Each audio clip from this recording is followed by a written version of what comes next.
You're training with them, and they tell you a little bit about their lives, right? Sometimes, I mean, we just build a brotherhood of the gym. You know, some people interact outside with personal life. Some people just interact in the gyms, you know, and build a relationship. So I see you on an everyday basis. Like at work, I go in, I see you every day. I interact with you there. Then I'm going to interact with you outside of work, you know. Right. And then Okay. there's some that I interact with outside of Okay. the gym. But I just want to make sure, you've never officially been invited to go to like the Minneapolis Police Academy to train law enforcement in the use of the force No. or the use of these chokeholds, No. and or any other police academy for that reason. No, I witnessed my sensei, Greg Nelson. I'm asking about you, sir. Have you ever officially been asked to train police officers specifically in the use of chokeholds? No, just witnessed it. Okay. Now, air chokes. You described air chokes yesterday. Air chokes are from the front, correct? Correct. And that's because what you're doing is you're actually cutting off the air Correct. to the trachea, Correct. right? So you can render someone unconscious by coming from the front of the neck and cutting off their airway, which renders them unconscious.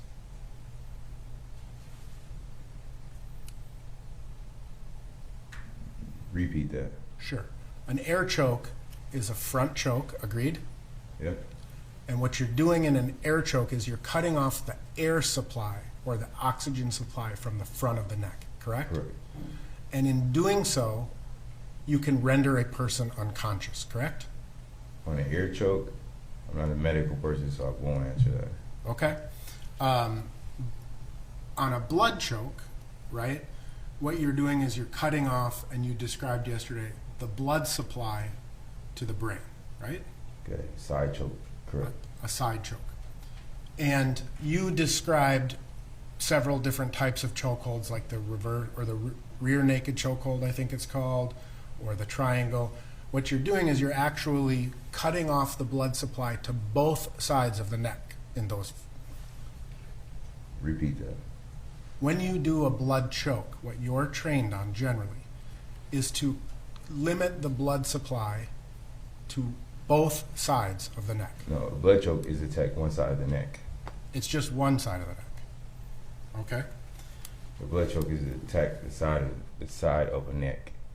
So my choke's from here, side of the neck. Right, but you're using your weight and you're actually cutting off both sides. You're using your body and your arm, right? And you're actually protecting the trachea or the airway in the crux of your. You're mixing chokes up. So you're mixing your air chokes and your blood chokes together. Air choke is to attack the trachea. Side choke is to attack the side of the neck. So if I have someone in a chokehold, right, and a blood chokehold using my arm, I may have my hand behind that person, right? No, it's not. I'm attacking the side of the neck, not the trachea. You're attacking the trachea. I'm attacking the side choke. I'm saying that the trachea is protected by the crux of the elbow. And so you're using the forearm and the bicep to cut off both sides of the blood. Correct. From here to here. Right. You're cutting off one side of the neck on the choke. Okay. How long does that usually take in your experience to render someone unconscious? You go unconscious on a blood choke within seconds. Some people don't even know that they're about to go unconscious. Right. You were interviewed by the FBI, right? That is correct. Right. I believe it was Agent Garvey of the FBI, right? Are you looking at some notes to refresh your recollection? I have it in front of me. That's correct. Would that help? Would that help you refresh your recollection? I mean, yeah, that's why I was just opening up. Yeah. That's correct. It's kind of weird. We have rules in court. You have to testify from your memory, not your notes. But if It's you need not notes. I'm just the name is on the front of the page. What I'm saying is, if you need to refer to your whatever it is you have in front of you to help you refresh your recollection, we need to get permission from the court to do that. So it's a weird procedure that we. I have don't to know his name, so I looked to see what his name was. Okay. Correct. Would it help you remember his or her name if you looked at your paper in front of you? That's correct because it's in the paper. The same paper. Your Honor, may he refer his notes? And Mr. Williams, refer to your notes silently, Correct. and once it's refreshed your memory, then close the notes back up and testify Correct. from your memory. Yeah, definitely. Mr. Nelson. Thank you.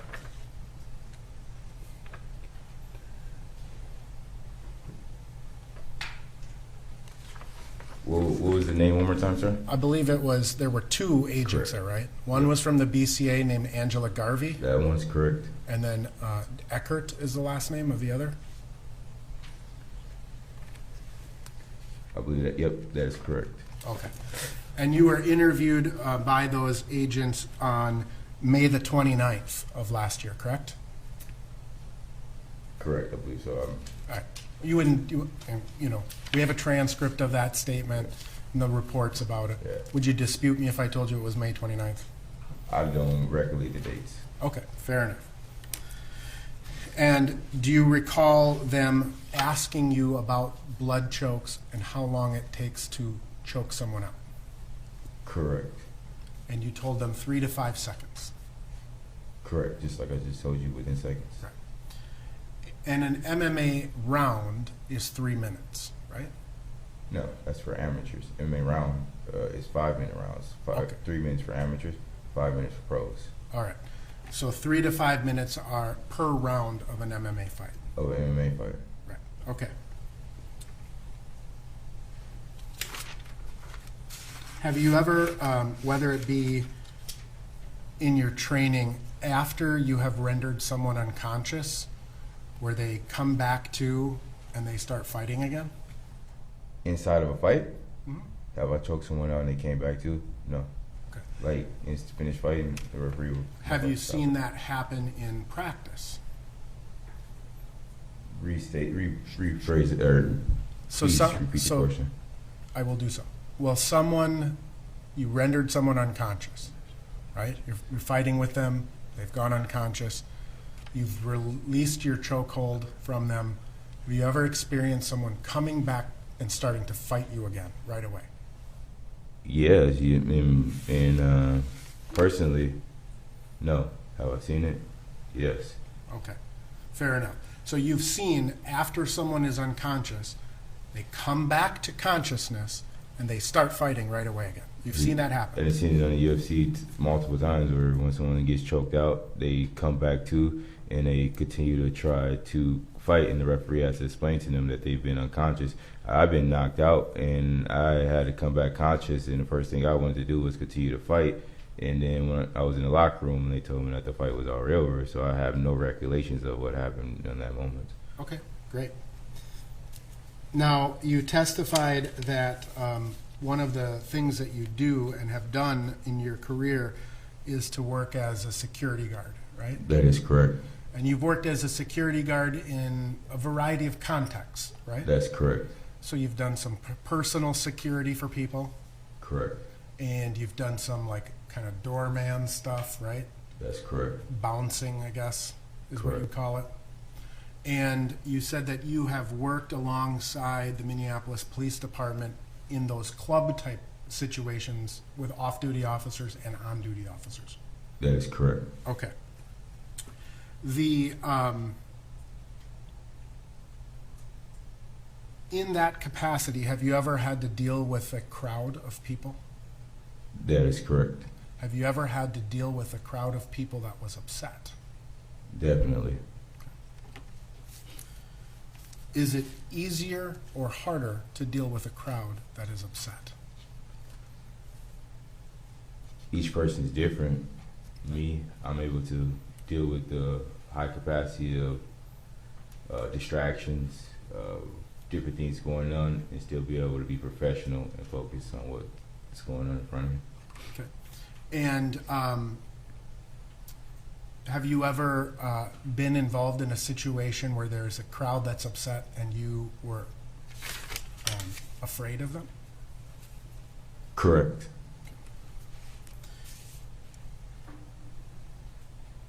I'd like to direct your attention to the incident on May 25th of 2020 that you've testified about. You were shown an exhibit yesterday that shows that you arrived at the Cup Foods on the 38th Street side of Cup Foods at 8:23 and 12 seconds. Don't recollect the time, sir. Okay. Would you like me to show you that exhibit, or would you agree that that's probably correct? I can show you the Yeah, exhibit. show me. Is it? All right.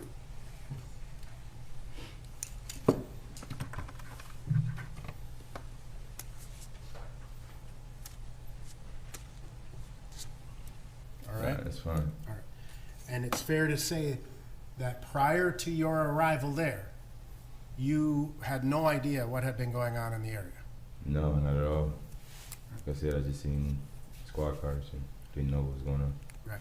And you testified that as you kind of came around the corner, your energy sort of pulled you towards that incident, right? Yeah, that's totally correct. So you would have absolutely no idea that an ambulance was called 3 minutes before you arrived. Don't know anything about that. You would have had no idea that an ambulance was stepped up to code 3, which means get here quick, 2 minutes before you arrived. No recollections of any of that. You weren't there, you wouldn't possibly know, right? Wouldn't know at all.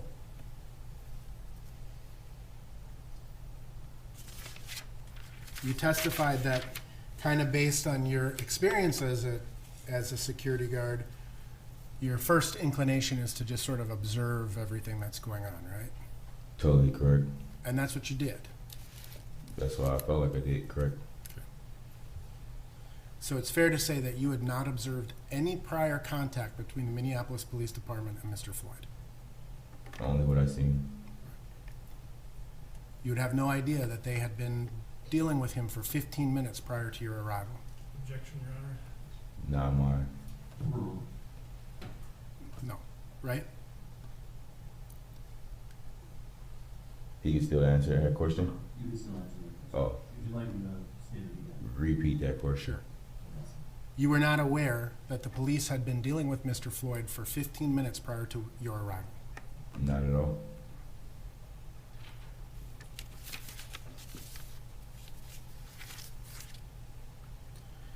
Now, you testified that as you were observing Mr. Floyd on the ground, you observed blood coming from his nose or mouth area, right? Correct. And someone actually stated that if you watch the video. Right. I've watched the video. But you would not have been aware that 3 minutes prior to your arrival, an ambulance was called specifically because he was bleeding from the mouth. That had nothing to do with me, sir. But you made certain assumptions. What was your answer again? I didn't have nothing, recollections of that, nothing to do with me. Just Sometimes the court reporter can't hear, so that's the only reason for this. No, Your Honor, appreciate you, man. Okay. Yes, Mr. sir. Nelson. Thank you.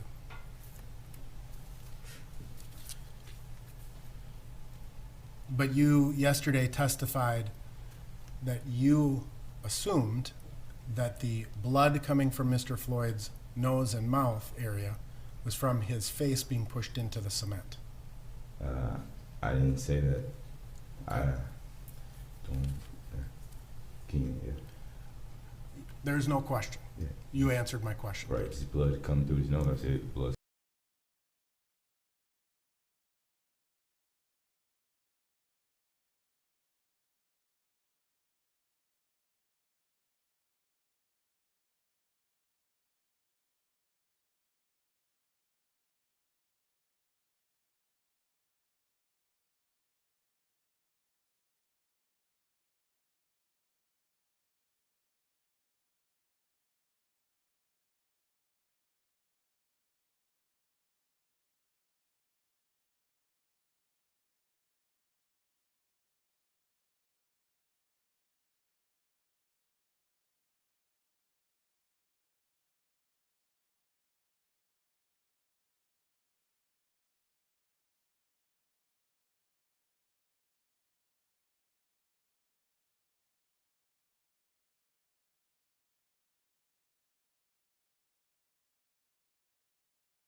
officers. Mhm. You said that. Yeah, I did. That's what I felt. You were angry. No, you can't paint me out as angry. I wasn't. I was in a position where I had to be controlled, of control professionalism. I wasn't angry because I I'm stayed going on to the curb. object as non-responsive. Overruled, overruled. Answer will stand. Next question. Thank you.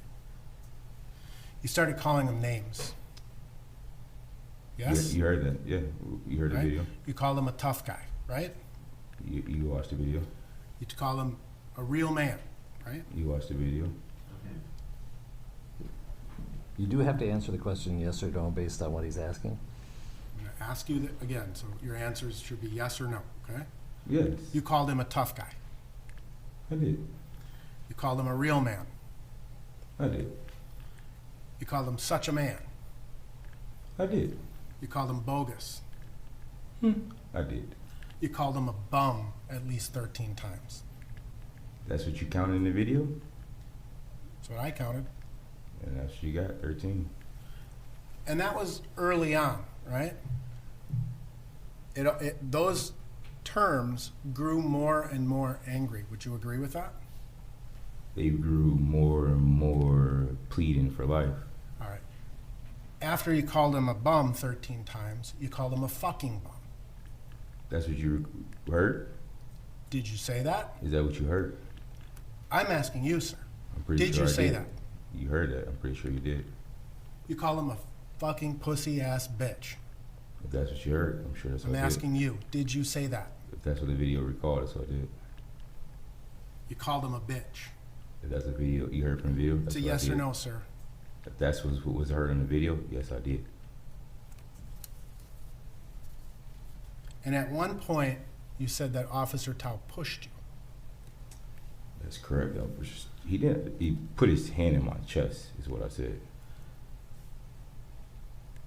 And you observed Officer Tao push someone else, right? Or feel like he pushed someone else. I didn't let him touch anyone else. Do you recall saying, "I dare you to touch me like that. I swear I'll slap the fuck out of both of you"? Yeah, I did. I meant it.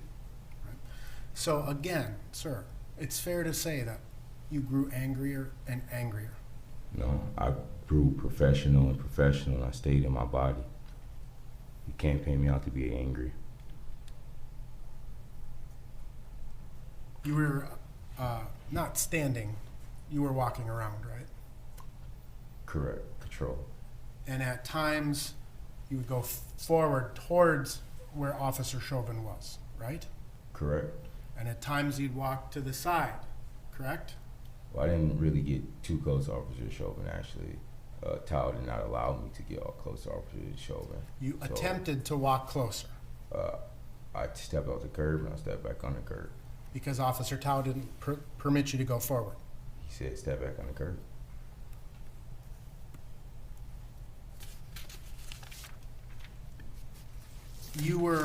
Your voice, right? You weren't just saying you're a bum. Would you agree with that? You said I wasn't just saying. Right. He was The a bum? tone of your voice. Tone of my voice was loud so people could hear me, And it grew louder and louder. so I could be heard. And after Mr. Floyd was taken by the ambulance, you continued to interact with Officer Tao as well as other people on the scene, correct? That's correct. After they retreated, I know they had to retreat. I said what I said. I know they can say more to me. And you continued to yell these types of things after Mr. Floyd was gone, right? Me and Mr. Tao had words back and forth. Correct. And I think you said something about hoping he would shoot himself. No, I didn't say I hope he's gonna shoot himself. I said within the next 2 years, you will shoot yourself in your head for what you did. I didn't say hope. I don't hope death on anyone. The Bible doesn't allow that. So again, you continued to engage with these officers, right? Tao, And your voice was loud, right? yeah, he tried to intimidate me. So The officers, most of the officers were on the other side of 38th Street. Me and Tal was standing in front of each other. At one point, Officer Tao goes across the street as well, right? They both had to retreat, correct? And you continued to yell these same types of things. Probably correct, yeah. Wasn't being heard. And it was over and over and over and over again, right? Because I wasn't being heard. It's a yes or no question, sir. Was it over and over and over again? Yes, because I wasn't being heard. Thank you, sir. I have no further questions. Any redirect? Yes, sir.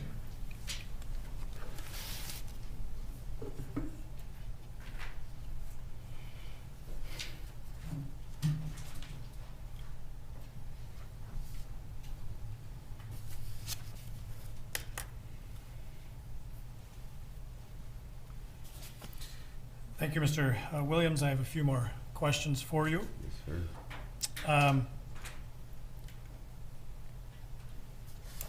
In MMA fighting, do you ever have a situation where your opponent is handcuffed behind the back? Never. Do you ever have a situation in MMA where there are three people fighting against one? Never. And when you were on the scene at 38th in Chicago on May 25th of last year, when you were watching this interaction between these four Minneapolis police officers and Mr. Floyd, were you watching a cage match at the time?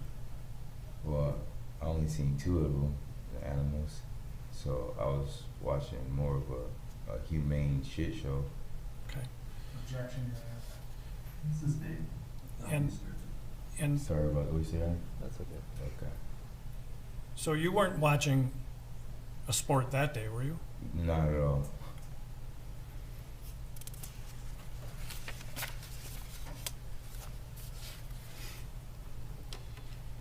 Mr. Nelson asked you a couple times about this kind of blood choke around the throat. Are you, based on your training and your experience doing this yourself, can you apply a blood choke to one side of the neck? Correct. And is that done in mixed martial arts? That is done. Correct. So whether Mr. Nelson wants to ask you about doing it on both sides of the neck, you've seen it done on one side of the neck. Correct. All right.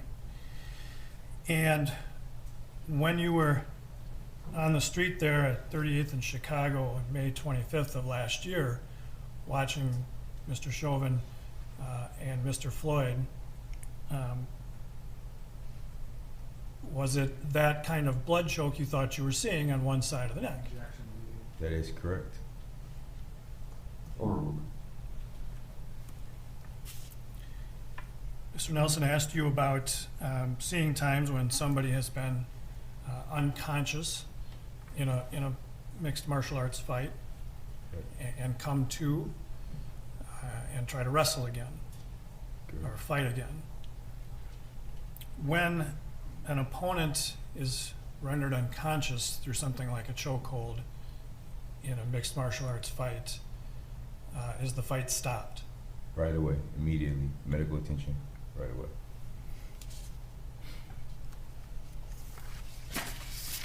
Mr. Nelson asked you about dealing with crowds that are upset in your experience as a security guard. When you're dealing with a crowd that is upset, are there ways to try and de-escalate the situation without using force? That is correct. Like what kinds of things can you do? Really staying calm, being humane, talking to the person, trying to talk them down, just getting the person away from the situation, just being humane with the person. What worked for me in downtown Minneapolis as a security guard and with drunk people that I'm babysitting pretty much.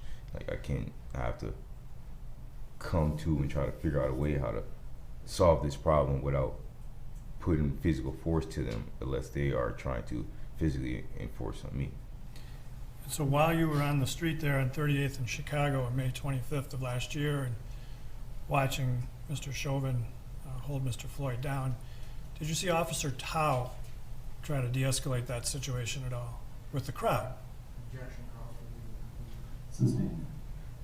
Well, based on your training and experience as a security guard and your testimony just now about ways to de-escalate the situation, did you see Tao doing anything like that while you were there on that scene? Same objection. Sustained. Sidebar.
Mr. Frey.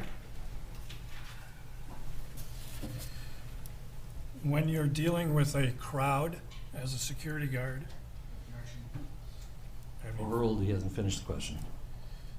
and you have, as Mr. Nelson described them, a crowd that's upset, would it help in your situation as a security guard to have other security guards present? Yes, it does. More presence, the better. Move on, Mr. Chairman.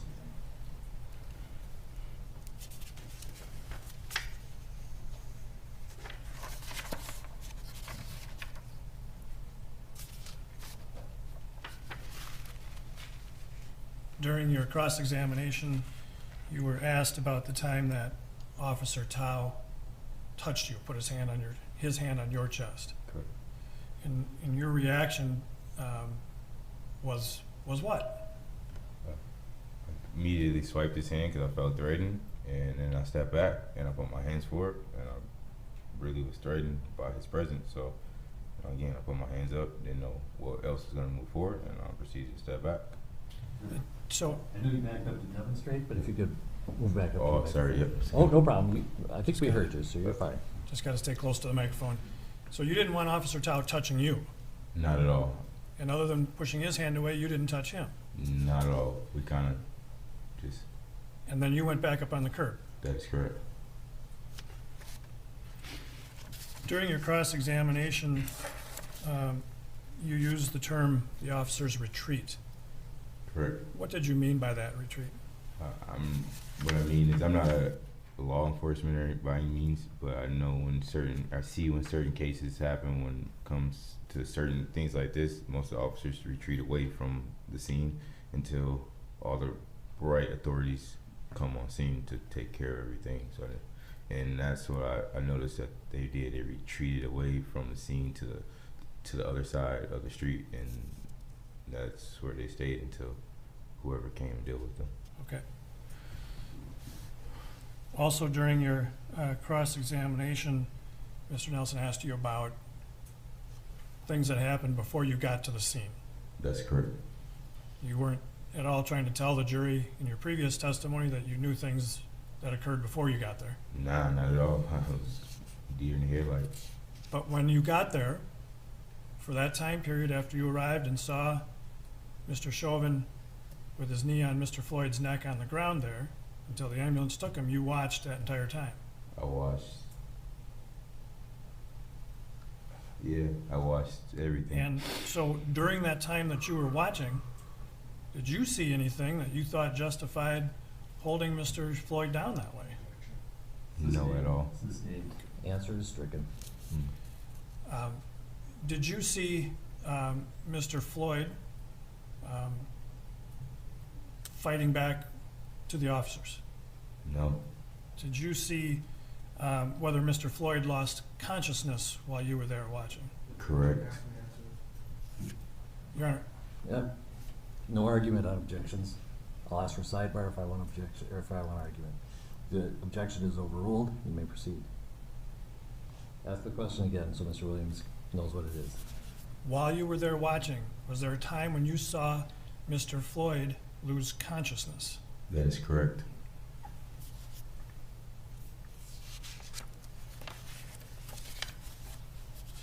We referred to the fish. That's, Yeah.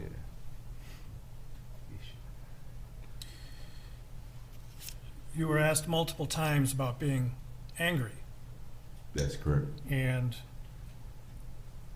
more upset as time went on. Correct. So why? Why did you get angry and more upset as time went on? Because again, they were not listening to anything that I was telling them. I felt like I had to speak out for Floyd because he was speaking out to the officer, and there was no feedback, no emotion, no nothing. Like I literally looked in his eyes and had, as I'm talking to What, him. I mean, I'll just Yeah. stop you there. We're gonna stop the answer there. Next question. What did you think was happening to Mr. Floyd? He was under distress. That answer will stand, but move on from that. You felt he was in danger? Correct. In danger of what? Objection, Your Honor. Counsel sidebar.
Mr. Frey. So, Mr. Williams, why did you think it was so important that you were not being heard? Because I felt like with the side choke, he lose consciousness, and I felt like he was in the process of losing consciousness, also from the condition of my fish in the bag. So, So Is it overruled? You can continue. So, like I said before earlier, he reminded me of my fish in the bag. So let me ask you it this way then. The last no will be stricken about the fish in the bag. And so then, I'm sorry, Your Honor. So you were concerned about Mr. Floyd losing his life? Correct.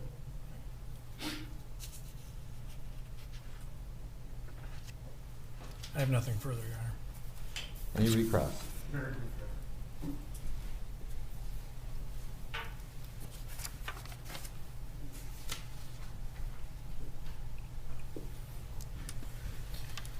You were asked a series of questions on redirect about your experience in mixed martial arts, if you recall.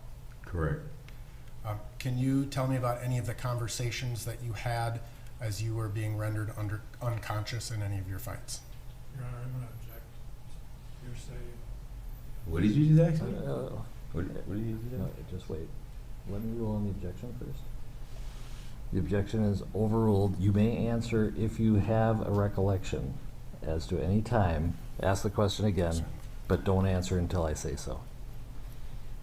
When you were engaged in mixed martial arts, in your fights, in your competitive fights, can you tell me, were you able to have a conversation with your opponent as you were being rendered unconscious? Yes or no? We're gonna talk to each other, so no. Nothing further. Yes, Your Honor.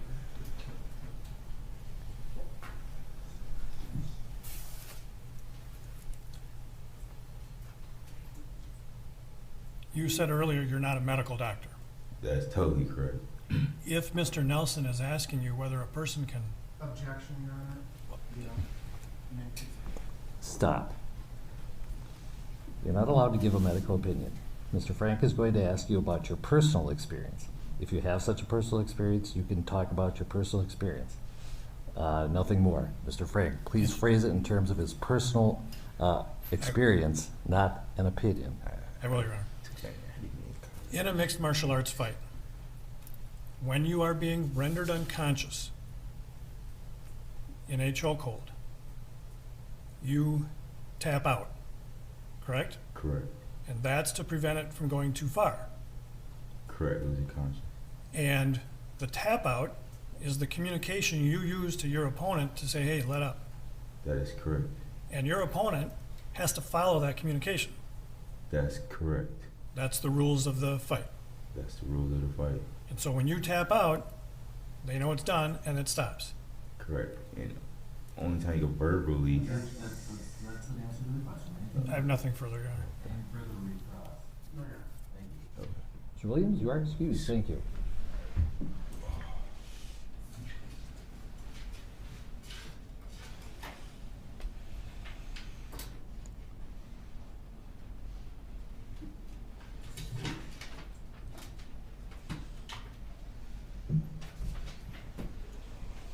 All right.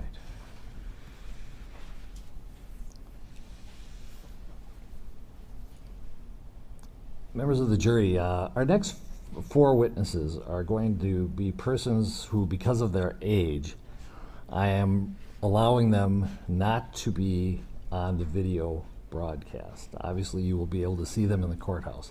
But just so you know what is going out beyond this courtroom, their video will not be shown. Further, when they give their name and spell their names for the record, that will be off the audio that is being broadcast outside this courtroom. Just so you know what the general public is seeing. You will, of course, see and hear everything. I'm also allowing, contrary to what is often in the rules of decorum that we operate under, that they can refer to other people who are at the scene by their first names, as opposed to Mr. or Ms. So that's with court permission. They're not violating anything by doing so. So with that, the state will be bringing in its next witness. There will be four in a row, probably. We're not going to get to all of them before we take a break, probably one at most. Okay, thank you. Okay.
5 minutes?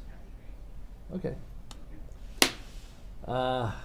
Well, why don't we just take our morning break for now, and if we have to take another one, we can do that as well. Let's break for 20 minutes. We'll be back at... Okay. Change of plan. All right, we're ready to go with our first witness.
And it sounds like you've got a nice loud voice that we'll be able to hear you with the microphone. If there's any problem, I'll maybe move you up or back, but it seems like you're doing just fine. So I'm going to turn it over, going back on audio, to Mr. Blackwell. Good morning, Darnell. Good morning. Are you a little nervous up there? Yes. It's understandable. I'm just going to take a few minutes this morning to talk with you and give the jury a chance to hear from you about what you saw, how you reacted, and what happened on May 25th, okay? Yes. First of all, Darnella, would you tell us how old you are? I'm 18 years old. And 1 week ago, were you 18 years old? No. So you just had a birthday. Yes. And so when we talk about May 25th of last year, you were, 17. are you a student? Yes. Tell us, where do you go to, are you in high school? Yes. Where do you go to high school? 9th through 11th, I went to Roosevelt High School. Then made the decision to switch to Augsburg Fairview Academy for my 12th grade year. Okay. So you most certainly remember the date of May 25th of last year. Yes. I want to take you to a certain time period on May 25th at around 7 o'clock p.m. on May 25th. Do you recall walking to Cup Foods? Yes. And were you by yourself? No. Were you walking with a cousin of yours? Yes. Do you recall how old your cousin was? Maybe 12. I'm not sure. Yeah. Maybe not. Maybe. Now you're walking to Cup Foods. Where were you walking from? Home. So you live nearby. Yes. Would you describe Cup Foods as the neighborhood store? Yes. Now the jury may have heard something about this being a dangerous neighborhood. Were you concerned for your safety in walking with your cousin to Cup Foods? No. If you had to estimate, how many times would you say you walked to Cup Foods from your home in the neighborhood? Hundreds to maybe even thousands. So you and your cousin walk into Cup Foods. What were you going there for? Do you remember? I was taking her to get some snacks. Your cousin loves snacks. Yes. So let's go to May 25th of 2020, and I want to show you a couple of things just to set the scene for our discussion. I want to show you what's been marked for identification purposes, for our purposes, as Exhibit 13.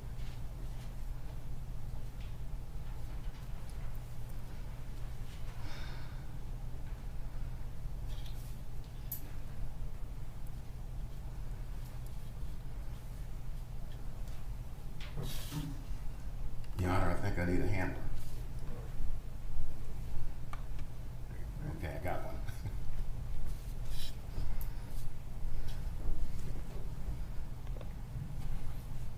Now in Exhibit 13, do you see two people in that, in what is a photograph? Yes, but I also see two people back there, if that Oh, I see. counts. Right, you see two people in the front of the photo and two people in the back. Yes, Is this photo a true and accurate depiction of you and your cousin in the yes, front of the photograph on May 25th? yes. Your Honor, I'll offer Exhibit 13 into evidence. Any objection? No objection, Your Honor. 13 is received. Would you like me to publish? Yes, Your Honor, thank you. All right, now the jury can see it too. Now this is a screen that you can actually mark on. And so if we see the two people that are right here in the front of this picture, there's a little girl with the word love on her sweatshirt, and there's another person next to her. One of those persons you?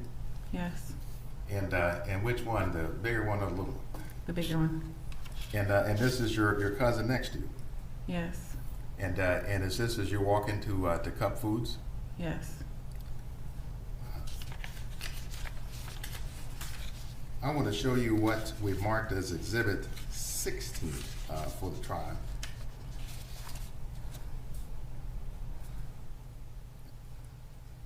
If you could pull that up, Brad.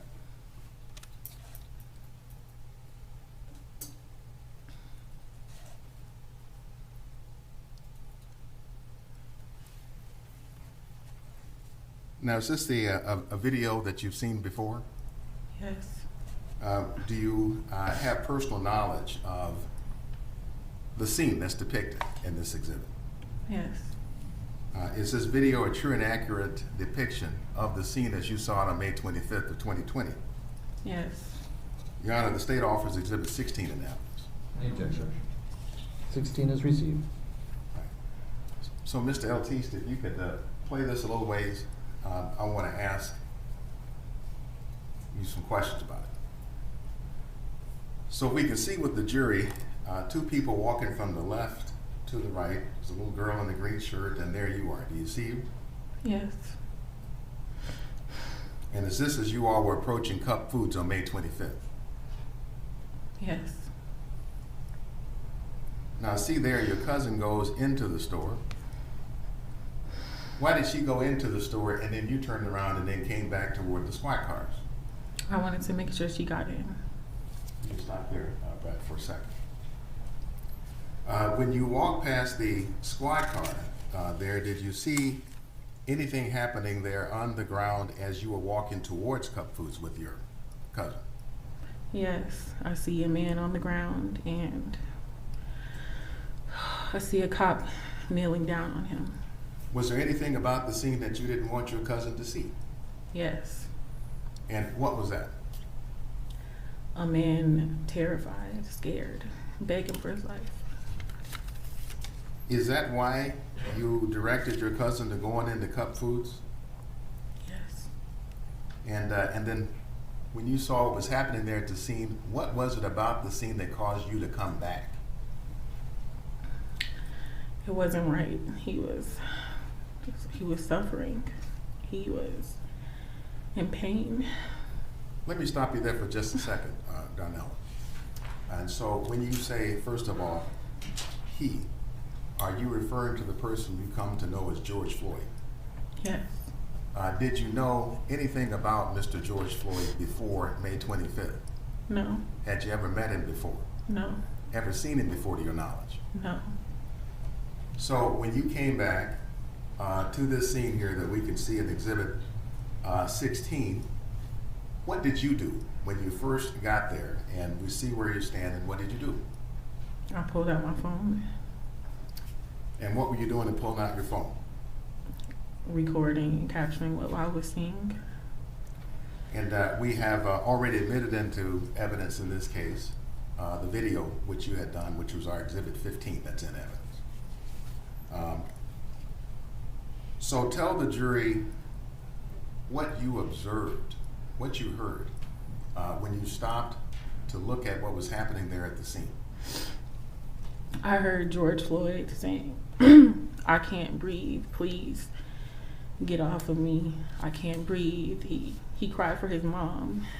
He was in pain. It seemed like he knew. It seemed like he knew it was over for him. He was terrified. He was suffering. This was a cry for help. Definitely. Yeah. You don't disregard any opinions about how Mr. Floyd was feeling, but you can rely on her observations. To the extent that you deem appropriate. Mr. Blackwell. Thank you, Your Honor. Donna, let me show you for a moment. We'll come back to this discussion. Let me show you Exhibit 17. That's also already in evidence.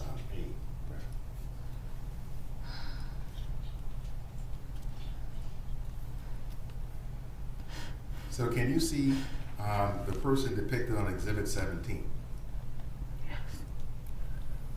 Darnella, are you able to tell the ladies and gentlemen of the jury if you know who this man is? You can take your time.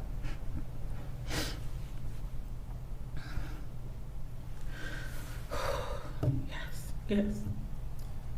Please tell the ladies and gentlemen, who is this? This was the officer that was kneeling on George Floyd's neck. On May 25th. Yes. Is this the way he appeared when you saw him on May 25th, kneeling on George Floyd's neck? Yes.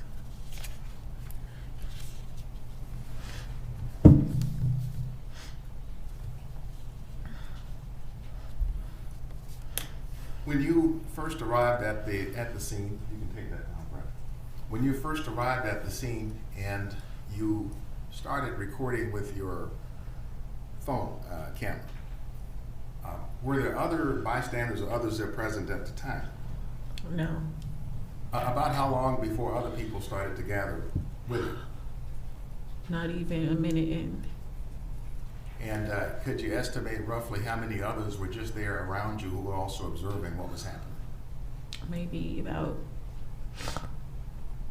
12, 14, something around that maybe.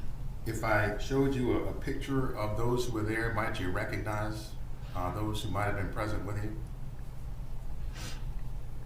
Let's see. Brady, pull up Exhibit 184. For the record, that's not been Thank you. Is being used to refresh memory, is that correct? Yes, John, just one moment. Let me make sure it's just that only that she can see. I've already got it. All right, thank you, Judge. As you look at Exhibit 184, do these look like in this exhibit the other bystanders who were with you at the scene on May 25th? Yes. Your Honor, I offer 184 now. Any objection? No objection. 184 is received. So looking at this photograph at 184, can you identify for us any of the other bystanders? We know that you identify your cousin to the right. How about any of the people, others here in the photograph? This is a former friend. This is a friend I went to school with, Alyssa. Would you just point her out so that you can mark on the screen actually? Right there. I'm sorry. Your Honor. The arrow was on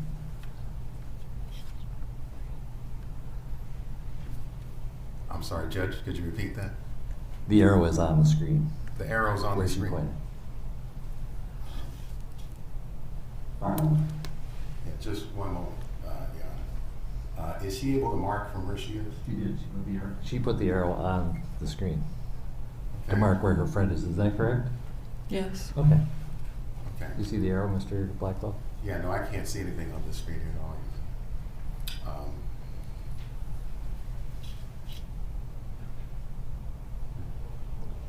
Yeah, all right. You mentioned there's another one of your friends in the picture, Yes. and what was the friend's name? Alyssa. And could you again point out Alyssa? Okay, now I see it. Thank you, Adam. And what about any other persons you know here? Not on the scene, but I do know people that was there at the last minute. I know some of the workers because I've lived there for a while. But you were there the whole time as these various group of bystanders gathered together on May 25th. Yes.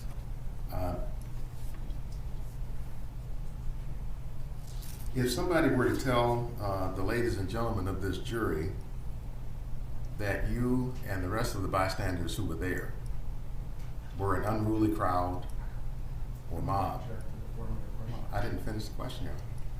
Hypothetical. I don't think it can be not leading. So let's rephrase as a non-leading question, please. All right. I want you to describe the nature and character of the persons gathered together there. Would you describe yourselves as an unruly mob or an unruly crowd? Sustain. No, overruled. I think it's the only way to get an answer. However, I would like a sidebar after this answer. Go ahead. No, I would say everyone were reacting multiple different ways from what they were seeing, which it wasn't right. We all know it wasn't right. The last part of the answer is stricken. I'd like a sidebar with counsel.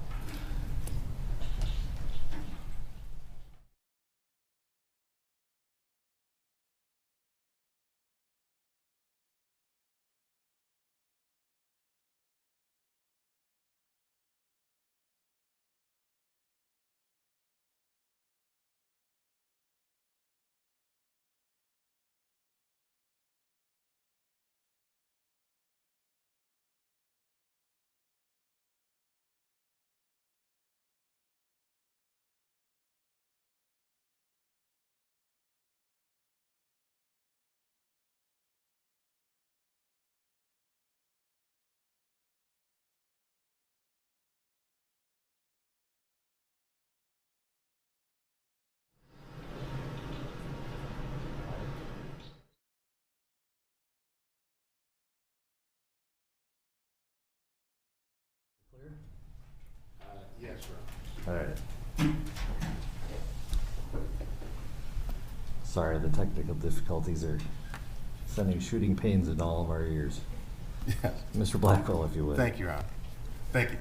So as you were there with the other bystanders, did any of these bystanders ever threaten the police? No. Did any of them ever physically get violent with the police? No. Did you at the scene on May 25th see any violence at the scene at all anywhere? Yes, from the cops, from Chauvin, and from Officer Tao. I think that's his name. Other than the violence you saw from Mr. Chauvin and the other police, did you see any act of violence from the bystanders who were there? No. Did you see any of the bystanders that act in any way that you would describe as unruly? No. Do you think it's fair to call them a mob? No.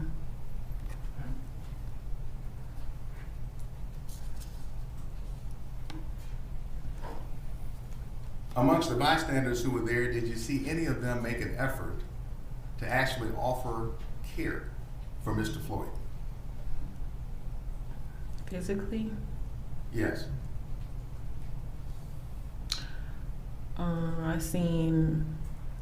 I heard them say, "Get off of him. You're hurting him. He can't breathe. He's not moving." But anytime someone tried to get close, they were defensive. So we couldn't even get close. So first, let's just stick with what you heard the bystanders. The bystanders were saying things to Mr. Chauvin. Yes. What things did you hear that were being said to Mr. Chauvin by the bystanders? You're hurting him. Are you enjoying this? He can't breathe. He's not moving. His nose is bleeding. You're a bum. Pretty much words around that category. And when you arrived at the scene, can you describe for us, first of all, what was the position of Mr. Floyd when you arrived at this scene and saw him by the squad car? He was laid down on the ground, restrained. It didn't look like he could move much, but his head. And by restrained, was he in handcuffs? Yes. By restrained, where was Mr. Chauvin in relation to Mr. Floyd? His knee was kneeling on his neck. It was 2 other officers holding him down as well. And what did you hear or see Mr. Floyd doing while he was being restrained underneath, as you described, the knee of Mr. Chauvin? He was complaining about, he was stating that he was in pain. He said his neck, his back, everything hurts. I can't breathe. Mom, he said I would get up if I could, something around that. I wouldn't say that's his exact words.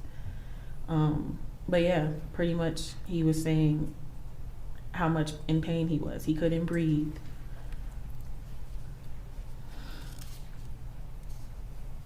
At some point, was there a person who came to the scene who identified herself as a firefighter?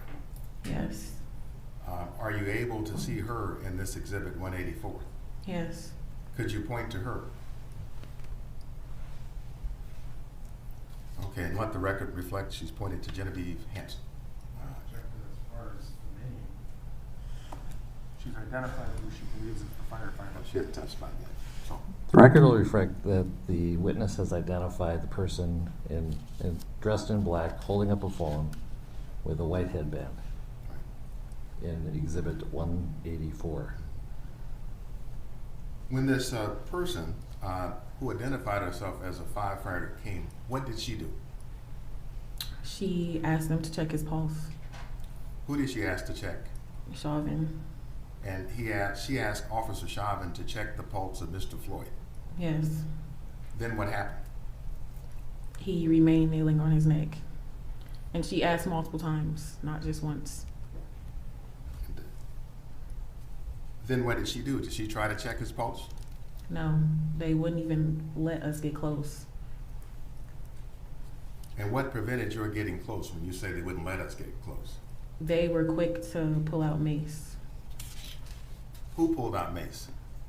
Officer Tao and Chauvin. He put his hand on his mace. They put their hand on their mace. I can't remember if they actually pointed at us, but they definitely put their hand on the mace, and we all back. Did you feel threatened by the police officers? Yes. Did you feel threatened by Mr. Chauvin? Yes. Why is that? He seemed like, how do I word this? I felt like I was in danger when he did that. It rubbed me the wrong way. I didn't understand why they would do that, what we did for them to make them do that. That's why I felt threatened. I don't understand why the mace was even needed at all. So as you were observing Mr. Floyd under the knee of Mr. Chauvin, did you ever see Mr. Chauvin do anything to offer care to Mr. Floyd? No. Did he ever either let up or get up so that he could breathe? No. Did you ever see him try to administer CPR? No. Did you see him call anyone else to administer aid to Mr. Floyd? No. Did he call out and ask if anybody amongst the bystanders knew CPR who might be able to help him? Not at all. At what point did you see, well, let me ask this. Did an ambulance at some point arrive at the scene? Yes. And you saw the ambulance arrive there? Yes. Roughly how many minutes after you first started watching what was happening to Mr. Floyd did the ambulance show up? The end of my video, the video was about 10 minutes. I would say maybe somewhere around 9. I'm not sure. So was there any point in your video, whether it's 9 or 10 minutes, that Mr. Chauvin ever let up or got up off of the neck of Mr. Floyd that you saw? No. If anything, he actually was kneeling harder. It looked like he was shoving his knee in his neck. Like he was So was it your experience then, as the bystanders cried out, that Mr. Chauvin kneeled in even harder? Is that what you're saying? Can you rephrase that? You told us that it looked like Mr. Chauvin was kneeling in even harder on Yes. Mr. Floyd. Was there anything that was in response to that he was kneeling harder? I feel like he was feeding off of our energy. Calls for speculation. I want to know. Counsel, should we take our morning break at this time? Yes, sir. All right. Members of the jury, we're going to break until 11:15. We're in recess.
cold look, heartless.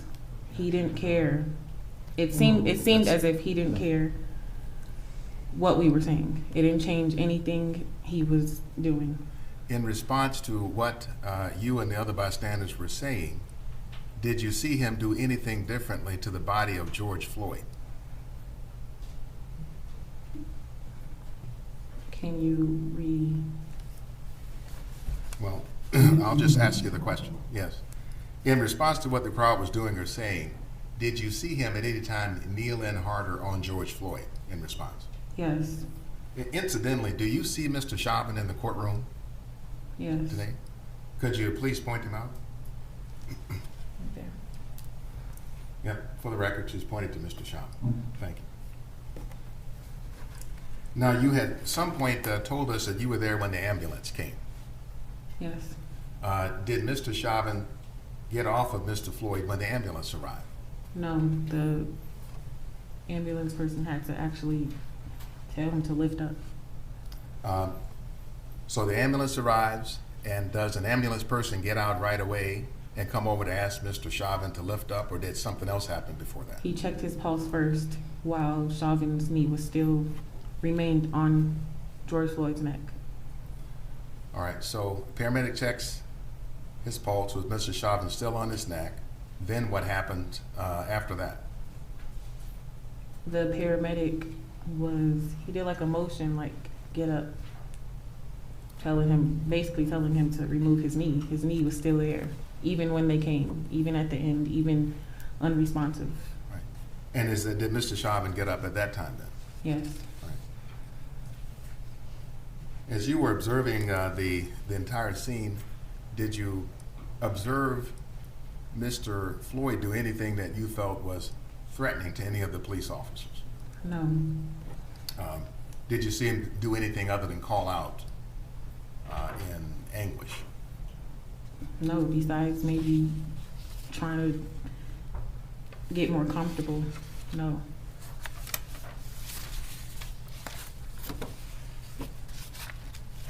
Do you feel, well, let me ask the question a different way. When you arrived at the scene, you heard Mr. Floyd crying out, you told us. Yes, from afar. At some point during the period of time when he was under Mr. Chauvin's knees, did you see him go unconscious? Yes. Did you hear any discussion about whether or not he had in fact died? No. Did you have, well, when the paramedics came, they picked up his body, they took his body from the scene? Yes. Did they revive him there? No. Did you ever see him conscious again when he left the scene, before he left the scene? No.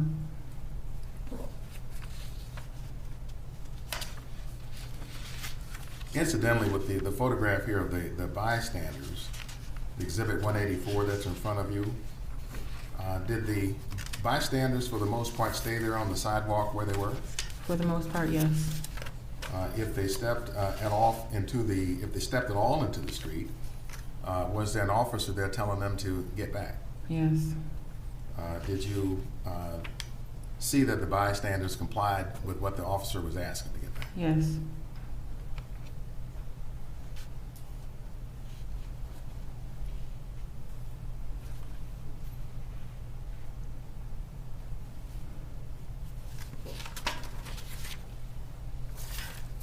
Your Honor, I'll pass with it. Mr. Mills.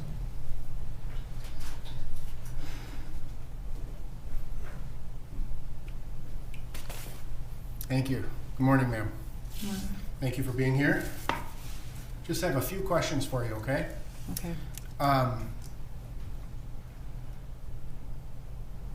You testified that when you first came up to Cup Foods, you initially heard what was being said by Mr. Floyd, right? Yes. And you sent your cousin into the store, and you never went into Cup Foods yourself, right? Correct. And you turned around, and you pretty much right away from the time you sent your cousin into the store, right away started recording, right? Correct.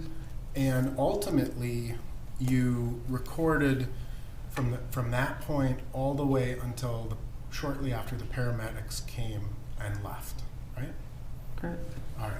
And so it's fair to say that prior to, well, as you approached them, Mr. Floyd was already in that position, right? Yes. He was on the ground. Yes. And anything that happened prior to that, you wouldn't be privy to or know what happened, right? Correct. But you, and so what we saw from your video that has been played was roughly 10 minutes of time, agreed? Agree. And throughout the course of your time that you were recording, you would agree that when we watch the video, there are times we can hear your voice, right? Correct. And we can hear the voices of the other people, the bystanders, so to speak, right? Yes. And I believe that you said there were about 12, by the end, there were about 12 to 14 people that were standing kind of right there on the sidewalk, right? Correct. Were you also observing people across the street? No. Were you observing people like down on the other side of 38th? No. Mainly focused on what I was seeing. Right. You would agree that that intersection is a fairly busy intersection, lots of traffic? Certain days, yes, it could be. Yeah. I mean, at times, right? Yes. It's a bus route, there's buses coming by. It's right? been multiple times. It's been empty though, as well. But yeah. Understood, right. It's a busier intersection. It's in the middle of the city, right? It's compared to like in a neighborhood, like where there's all houses. More traffic there, right? Yes. And in fact, in your video, we can actually see a lot of cars driving by because this was, a nice spring night, right? Yes. And so, your video, in other words, sort of speaks for itself, right? What we see on it is what you were watching as you watched it. Correct. Correct. Okay.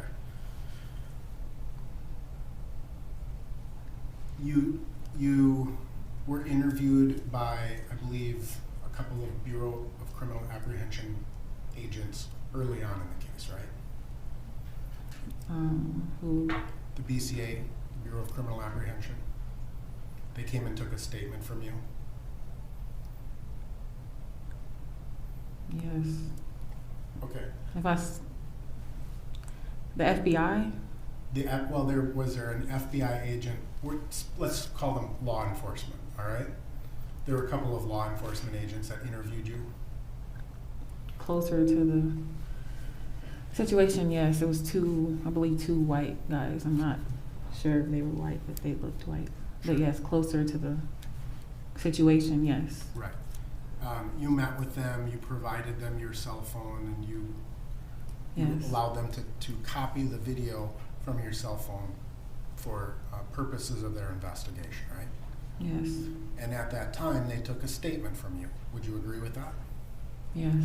And you understand that that statement was recorded, right? Yes. Okay.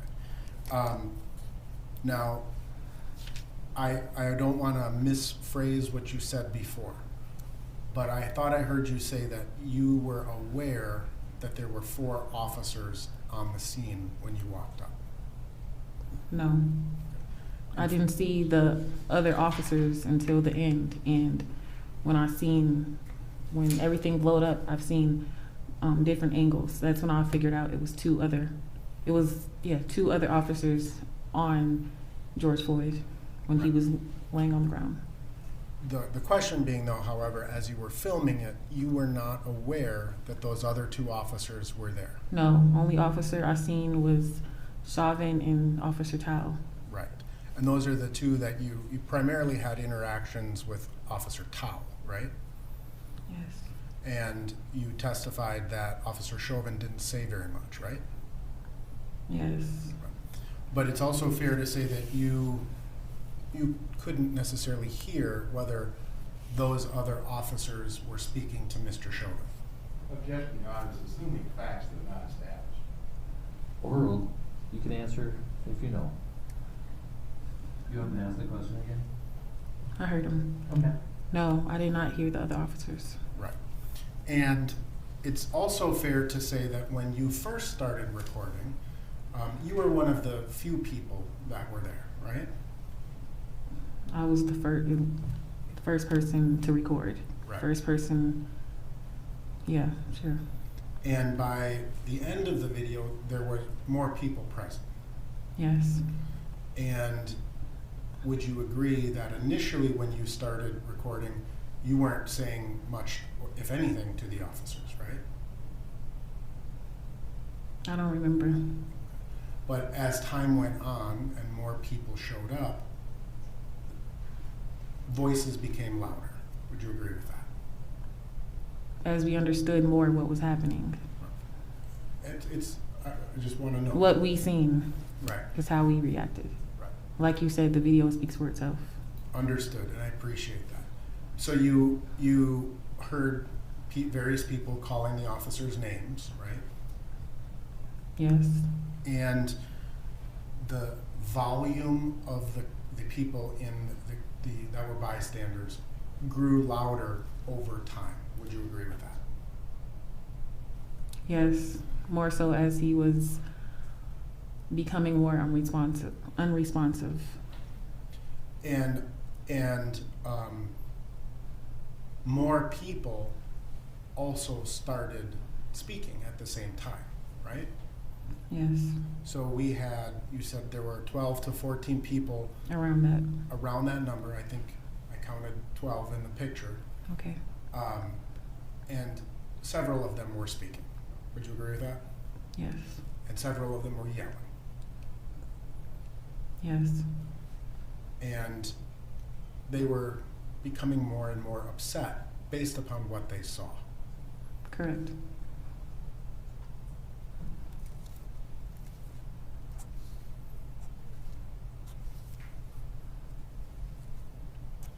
Do you remember Officer Tao saying to you, if you can breathe if you can talk?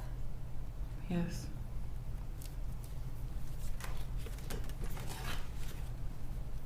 Now, in addition to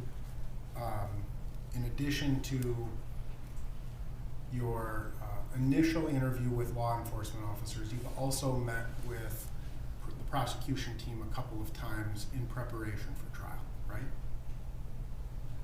Who would that be? Well, like Mr. Allison, Mr. Blackwell, Mr. Frank, Mr. Slisher, and a host of others, right? Correct. Okay. And you were you grew up in the nearby neighborhood, right? I'm from here. I grew up near the suburbs. Okay. But you were at the time living. At the time, I've been there for years. Yes, correct. For how many years did you say? Maybe, I don't know, 5+. Okay. And you attended Roosevelt High School at the time? Yes. And you testified that you felt safe, walking to the store. Actually, sorry. At the time of this, I'm not sure if I attended Roosevelt because I was in the process of switching schools. Okay. I think it was during the pandemic, right? And so everybody kind of had, all of a sudden you had to study from home kind of a thing, right? I was already at my other school, Okay. so yes. You testified that you've walked to Cup Foods hundreds, if not thousands of times, Correct. and that you felt safe doing so. Any time of the night, I would walk there. Okay. Would you agree that you had previously told members of the prosecution team that at night the neighborhood can be a little bit more dangerous? Some nights, wasn't really known for violence like every night or a lot, but I feel like any area has some type of crime Sure. from here and there. Sure, understood. And I'm not trying to disparage the neighborhood, right? I'm just asking what you had told the prosecution before, Right. all right? You ultimately ended up posting your video to social media, right? Correct. And it went viral. Correct. And was that a surprise to you? Definitely. Changed your life, right? Your Honor, object is beyond the scope of the record, Overruled. Are you asking me? Yes, it changed your life. It has. Your Honor, I have no further questions for this witness. Any redirect? Yes, Your Honor. Mr. Blackwell? Darnella, you had just been asked questions about the safety of your neighborhood at night. On May 25th, when you were you there at Cup Foods at night? No. Sun was out, you could see fine. Correct. You were also asked whether or not you were aware of what people were across the street from where the officers were, what people were on the other side of 38th Street. Remember Mr. Nelson asking you about that? Correct. Did you see anybody from across the street or from 38th Street do anything to either attack or threaten Mr. Chauvin? No. And do you think that if somebody came across the street to attack or threaten Mr. Chauvin, you had your camera going, you'd have recorded it? Correct.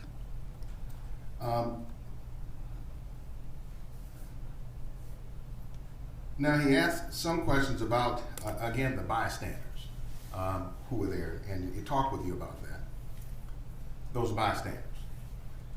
Did you see a single thing that indicated to you that Mr. Chauvin was afraid of you, your little cousin, or a single one of the bystanders? No. You were asked about cars on the street. There are cars and cars and cars going. Did you notice, was Mr. Chauvin trying to get out of the way of cars? No.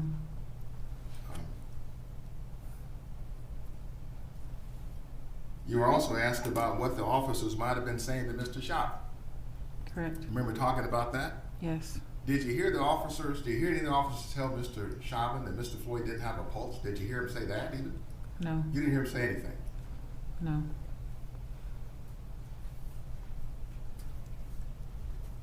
And you were also asked questions about how, as the events went on May 25th, how you and others may have gotten louder.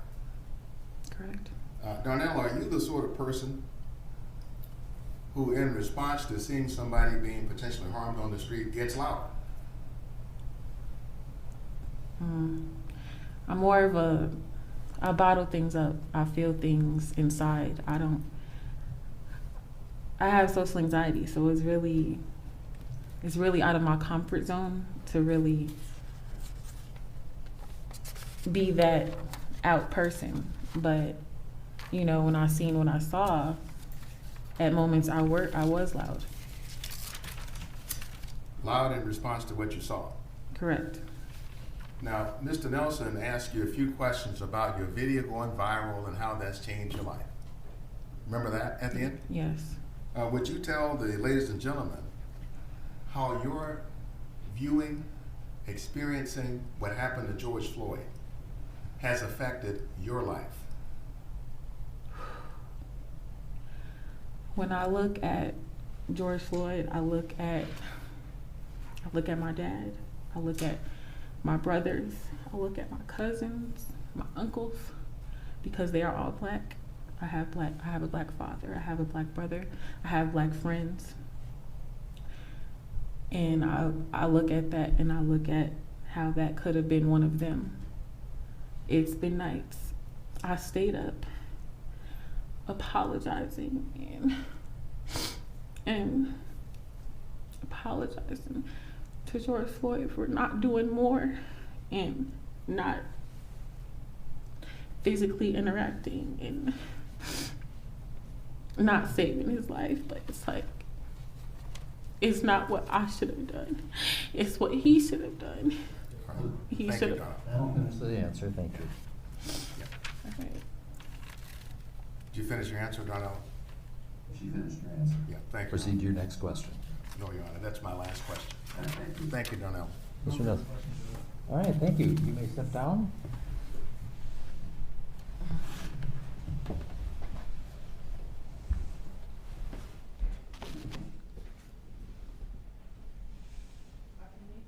You can leave, thank you.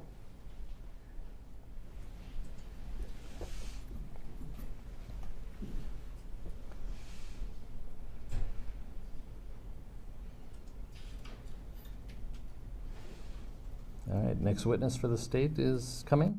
All right.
And Mr. Blackwell, if you would. Thank you, Your Honor. Good morning, Judea. Good morning. First of all, would you tell us how old you are? 9, How old will you be by the end of next week?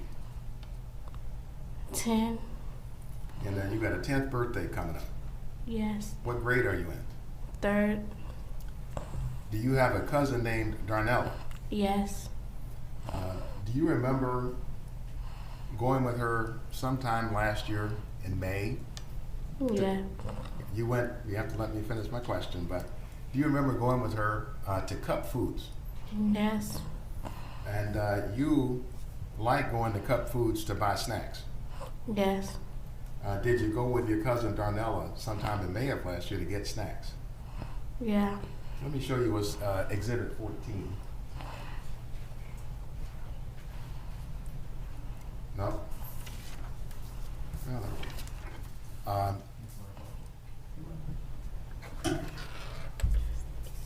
Just a second.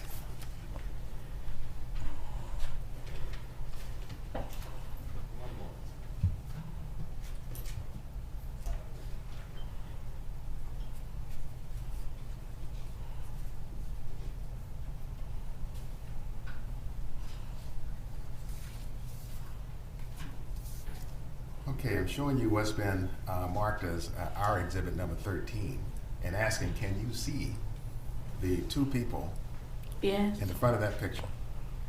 Can you? yeah. Who are those people? Me and my cousin. And which one is you?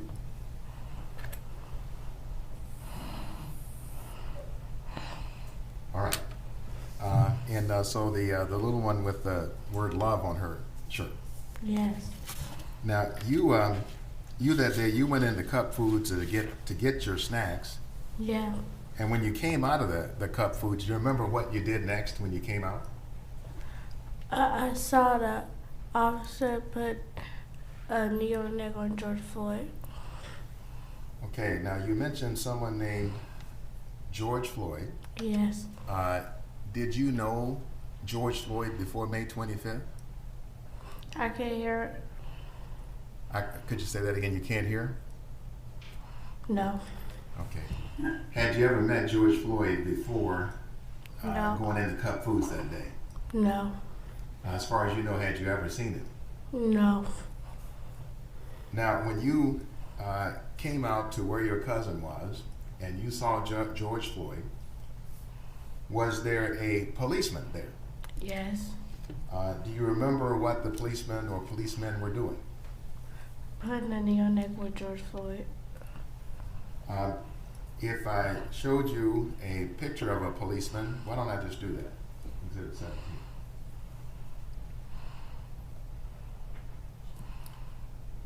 Let me ask you if you recognize the policeman in what's marked as Exhibit 17. Do you recognize this man? Yes. Who is he? I can't remember his name. Okay. Do you remember what he was doing? How do you know him? He was putting a knee on the neck with George Floyd. Do you see him in the courtroom today? No. Okay. How about him? Yes. All right. So is that the person then you saw? Yes.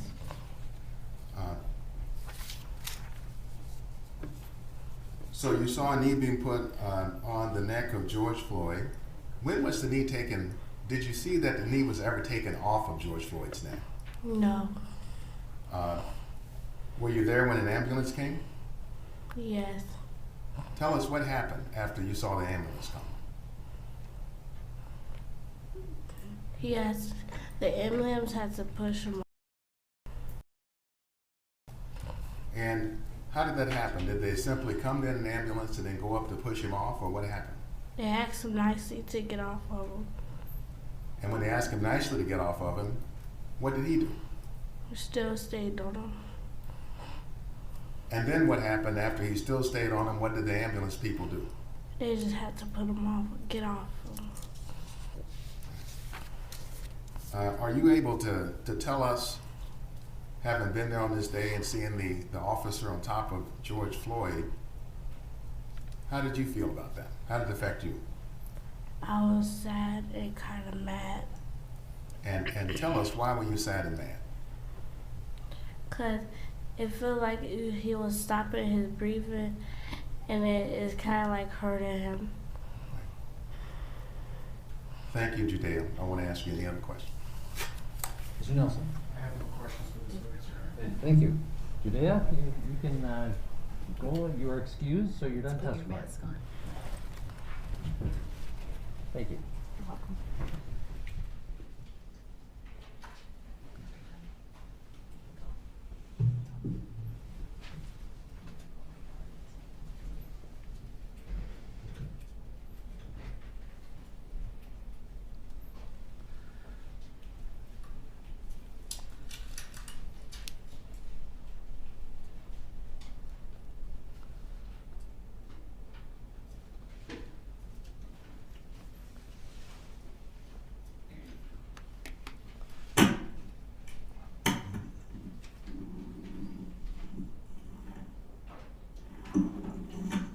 Your Honor, I believe this would be a good time for a lunch break. All right. Members of the jury, lunches might not be here until 12:30, but let's shoot for 1:15 to reconvene. So we are in recess until 1:15. Thank you.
Statement, call its next witness.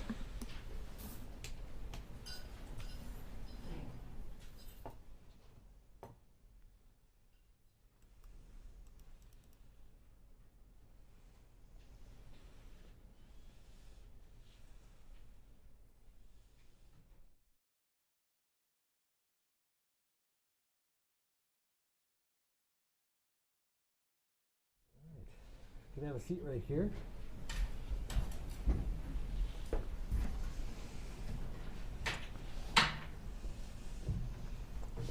And if you could turn towards me and raise your right hand.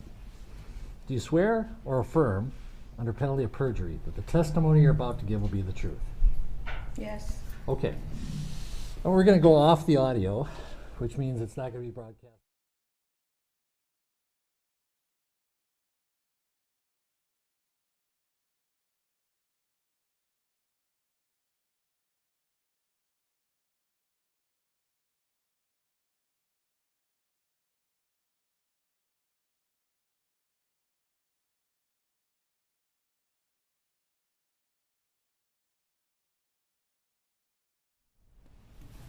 Good afternoon, Alyssa. Hello. How old are you? I'm 18. And are you currently a high school student? Yes. What grade are you in? 12th grade. And do you also have a part-time job in retail or a retail pharmacy? Yes. And what city do you live in? Minneapolis. Have you lived in Minneapolis your whole life? Yes. And in terms of your general neighborhood, do you live relatively close to Cup Foods? In the area. So I'm gonna ask you some questions about Memorial Day, May 25th of last year, okay? Okay. What were you doing that evening? I was going to the corner store to get an aux cord for my car. And when you say corner store, what store is that? Cup Foods. And you said you were gonna get an aux cord. Can you just explain what that is? Like a cord to play music on the radio. And you called Cup Foods the corner store. Did you go there often? Not like a lot, but if I was around, I'd go there for like snacks or something. So you had been there before? Yes. And who were you with that day? Kaylin? And who's Kaylin? Is she a friend? Yeah. And how did you get to Cup Foods that day? I drove my grandfather's vehicle. What kind of car is that? 2003 Buick Century. And what color is it? Tan. And you said you drove, so you were in the driver's seat driving the car that day? Yes. And you said Kaylin was with you. Where was she in the car? The passenger. So she was in the front passenger seat? Yes. Okay. And at that time, Memorial Day of last year, how old were you then? 17. So you talked about going to get an aux cord at the corner store at Cup Foods, and you were in your grandpa's car. What did you see when you first pulled up in front of Cup Foods? I had seen that there was some police cars. I was just looking for somewhere to park, so. So when you said you were looking for somewhere to park, you said you saw a police car. Did you see anything else? No. Did you get to park the car after you first pulled up? Yes. And where did you park? A couple of feet in front of the bus stop. And I'm gonna put up Exhibit 1, which has already been admitted. Now, if you look in front of you, you can see a map. Can you sort of circle or point with your finger on that screen in front of you about the area where you parked your car? All right, and you said in front of the bus stop, right next to that little circle you put, is that the bus stop that you're talking about? Yeah. So you said you parked your car. What'd you do at that point? I told my friend to stay in the car because I didn't really know what was going on, and I originally was just still going in to get a charger or an aux cord. So I got out the car and started walking towards the store. Okay, so what first, you said you didn't really know what was going on. Was there Yeah. something that drew your attention somewhere? Yes, right before I walked in the door, I saw there was 4 police officers and George outside. And when you say George, who's George? The black male on the ground. Did you know who he was at that point in time? No. Did you later learn his name? Yes. And are you talking about George Floyd? Yes. So you saw a black male that you later learned to be Mr. Floyd on the ground and some officers. Did you hear what was going on at that point? I heard there was already a couple bystanders there, and I just heard some people talking to let him up and just to stay calm, talking to George. Yeah. And did you hear who you're talking about, George, Mr. Floyd? Did you hear Mr. Floyd saying anything? Yes, I heard him say he couldn't breathe and that his stomach hurt and that he wanted his mom. Did you have your friend Kaylin's phone with you when you got out of the car? Yes, I did. So when you heard all these things going on, what did you decide to do with that phone? I knew initially that there was something wrong, so I started recording. So you said you knew something was wrong. What made you think something was wrong? Well, a lot of people looked in distress on the sidewalk, and George was in distress. And when you say he was in distress, was it those things you heard him saying that made you think he was in distress? Yes. Okay, so was that what prompted you to start to record? Yes. And could you see what was going on with Mr. Floyd at that point? Yes, I could see that he was being held to the ground. And what did you see with respect to how he was being held to the ground? I saw that Derek had his knee on his neck and 2 other officers had his body pinned down. So when you say Derek, are you referring to Derek Chauvin? Yes. So you saw Mr. Chauvin with a knee on Mr. Floyd's neck, is that right? Yes. And then you said there were other officers. What were those officers doing that you could see? They were like holding him down, his lower half of his body. And in terms of George Floyd's condition, how did he look to you when you saw him? He looked like he was struggling at first, and he looked distressed, and he looked like he was fighting to breathe. So when you say struggling and fighting to breathe and in distress, did it look like he was getting into a physical fight with the officers, or did it look like he was struggling in terms of his ability to breathe? He was struggling with his ability to breathe. He was focused on trying to breathe. Okay. And how could you tell that from your perspective where you were? Well, at first he was vocal and he got less vocal, and you could tell he was talking with like smaller and smaller breaths, and he'd spit a little when he'd talk, and he'd try and move his head because he was uncomfortable. And you said he was getting less and less vocal. Was there, did you become more concerned over time? Yes. And why was that you became more concerned or worried? Because I slowly knew that if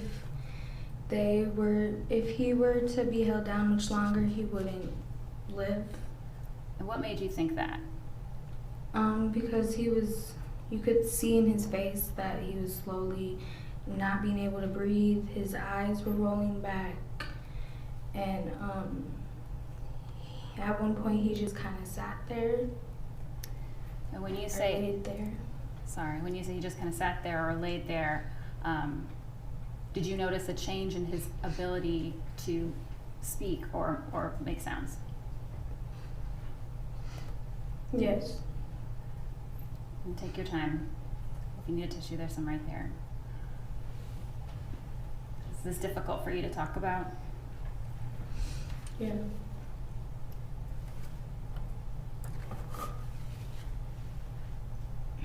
Do you need a minute?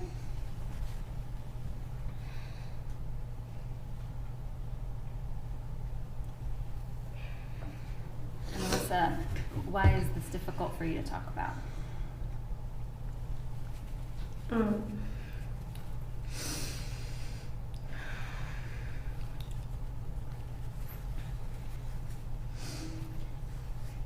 It was difficult because I felt like there wasn't really anything I could do as a bystander. The highest power was there, and I felt like I was feeling it. I'm sorry, you said you felt like you were feeling it? Well, like failing to do anything. You said failing. I hear you now. Why did you feel like you were failing? Because I was there, and I, like, technically I could have did something, but I couldn't really do anything physically what I wanted to do because the highest power was there at the time. So when you say you couldn't do physically what you wanted to do, can you explain why you felt you couldn't get involved? There was another police officer kind of like pushing the crowd back, making sure everyone was on the sidewalk and didn't get close. So did you feel like that officer was stopping you from being able to get closer? Mm-hmm. Is that- Yes. Okay. Did you at some point see any of the officers check for a pulse on Mr. Floyd? I'm not really sure. Okay. What did you see the other officers do? Well, they kind of just stood in this, or kneeled at the same position, holding him down. No one really moved that much. That was on Floyd. And did you hear people around you, bystanders, asking about a pulse? Yes. And when you heard people ask about a pulse, did anything about what the officers were doing change at that point? No, no one responded. Did they move their bodies off Mr. Floyd? No, Did they get up at that point? no, Did Mr. Chauvin get up at that point? no. So was Mr. Chauvin's knee still on top of Mr. Floyd at that point? Yes, his knee remained on him the entire time till paramedics came. Okay. And did you get a chance to look at Mr. Chauvin while you were there? Yes, I did look at him. And what was he doing? Where was he looking? Most of the time I saw him staring at George. I didn't really see him take his eyes off of him for the most part. Did you notice anything about what Mr. Chauvin was doing with his body? Yes, at one point I saw him put more and more weight onto him. And how could you tell that? I saw his back foot or leg lift off the ground and his hands go in his pocket.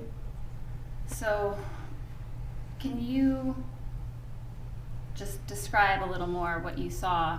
You're describing the leg movement and what you're describing as a hand in the pocket. What did you see change about the way Mr. Chauvin's body position was to make you think that? Could you repeat the question? Sorry, it was a bad question. How did it change? How did what Mr. Chauvin was doing make it look to you like he was putting more weight on Mr. Floyd? I kind of saw him move his knee down more, Okay. make little movements. And when you say you saw Mr. Chauvin's knee move down more, what are you talking about? Down into Mr. Floyd or down somewhere else? Down into Mr. Floyd's neck. Okay. And what were you doing while you were watching all of this happen? I was recording and I was telling him to get off of him, and I was expressing that I was upset. And what made you upset about this situation? He wasn't able to breathe, and I felt like they weren't doing what they were supposed to be doing. Objection. Last part of the answer is stricken. All right, so at some point did you see an ambulance arrive? Yes. And you said that you had seen Mr. Chauvin on top of Mr. Floyd until the ambulance arrived. What else did you see happen when the ambulance arrived? I saw that the police officers didn't move, and Chauvin kept his knee on his neck the entire time, even when the paramedic was checking for a pulse. Did you see paramedics check for a pulse? Yes. And what was happening that you saw at that point in time? They were checking his pulse for on his neck. Okay, so you saw a paramedic touch Mr. Floyd's neck? Yes. And was it at that point you said that Mr. Chauvin was still on Mr. Floyd's neck? Yes. After that, at some point, did the paramedics move Mr. Floyd's body? Yes. And was that the first time that you saw Mr. Chauvin get off Mr. Floyd's neck? Yes. At any time before the ambulance came, did you see any officers or Mr. Chauvin attempt to move in any way, move Mr. Floyd or give any medical assistance in any way? No. Did you see anybody give him CPR or roll him over or anything like that? No. And then you talked about there were other people who were on the curb with you, other bystanders. What were those people doing throughout this process? They were also expressing how they felt about the situation as well, and I'm not exactly sure, but I'm aware that there was other people recording. Okay, but were you all on the curb essentially in sort of a group together? Yes. And did anybody get in close contact with Mr. Floyd's body? Did anybody get close? No. Okay. I'm going to put up Exhibit 184, please.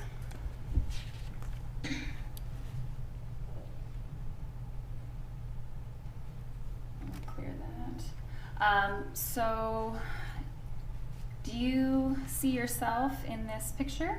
Yes. Can you circle yourself, please? And what are you doing at this point? I'm recording. And is that a phone in your hand? Yes. Do you recognize anybody else in this photo? Yes. And can you circle who it is you recognize? And who's that by first name? Kaylin. And is that the friend Kaylin you were describing? Yes. So you had initially testified that you told her to stay in the car, that she stayed in the car. At some point, did she come out and join you? Yes. All right. And you, in this picture, did you recognize anybody else in this photo? Darnella. And how do you know Darnella? I used to go to school with her. Did you have any interaction with her while you were there? Before we walked up, I said something to her like, "Hi, how are you?" Because I haven't seen her in a while. It was the summer, so. So you know who she is, but you didn't plan to meet her there or anything like that? No. Okay. Did you, while you were recording with Kaylin's phone, were there 3 separate video clips or 3 separate video files that you created on that phone? Yes. And before today, did we have a chance to show you those videos? Yes. And did those 3 videos fairly and accurately show what you saw and what you recorded on Kaylin's phone? Yes. And we've marked those clips as exhibits 26, 27, and 28. I'm going to offer those at this time. Right, and we're not going to publish those, but I'm not going to publish those at this point. Let me receive them first. Oh, sorry. 26, 27, and 28 are received. Thank you, Your Honor. There was also another video that you were shown. Did you have a chance to see a composite video or a side-by-side video of your 3 videos and a street camera all put together, synced up? Yes. And does that video that you saw, again, fairly and accurately show those 3 video clips and also show what you were doing and where you were positioned on that day? Yes. And we've marked that composite video as exhibit 246. I would offer that at this time. Any objection? No objection. 246 is received. Thank you, Your Honor.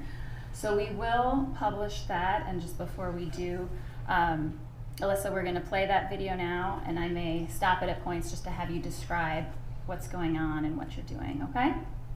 All right, so if we could publish exhibit 246, please. May we have a brief sidebar before that? Yes. Just one moment.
All right. Sorry about that, Alyssa. So we are going to play Exhibit 246, but before we start it up again, we have sort of the beginning still frame on this video, which is now at 8:19:24. If you could, do you see the car that you were driving where we have the video right now? Yes. And can you circle that on the screen, please? And does that show you in the driver's seat? Yes. And was that the moment that you arrived on May 25th? And was that this visual in terms of the positioning of the officers, was that what you could see as you were pulling up? Yes. All right. We can continue to play it.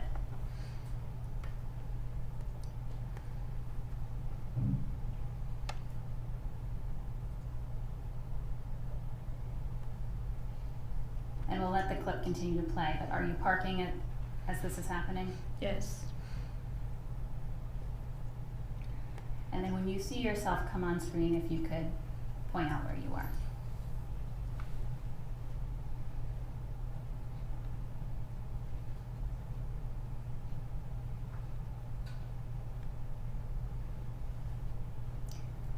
And before we get to that point, and we can continue to play, did you initially start filming sort of from this side or behind the bus stop? Yes. I moved closer eventually. And why was it that you started filming, and we'll pause it right here. Why was it that you started filming sort of at a distance? I wasn't really sure what was happening at first. I didn't want to get too close. And why did you not want to get too close at the beginning? There was just a lot of police officers and it kind of felt tense. So we're not going to start it up again just yet, but we're now at 8:20:17, and there's now a side-by-side video. Is that image on that right side of the screen the video that you've taken? Yes. And that's one of those clips, is that right? Yes. Okay, we'll let that play. What the fuck?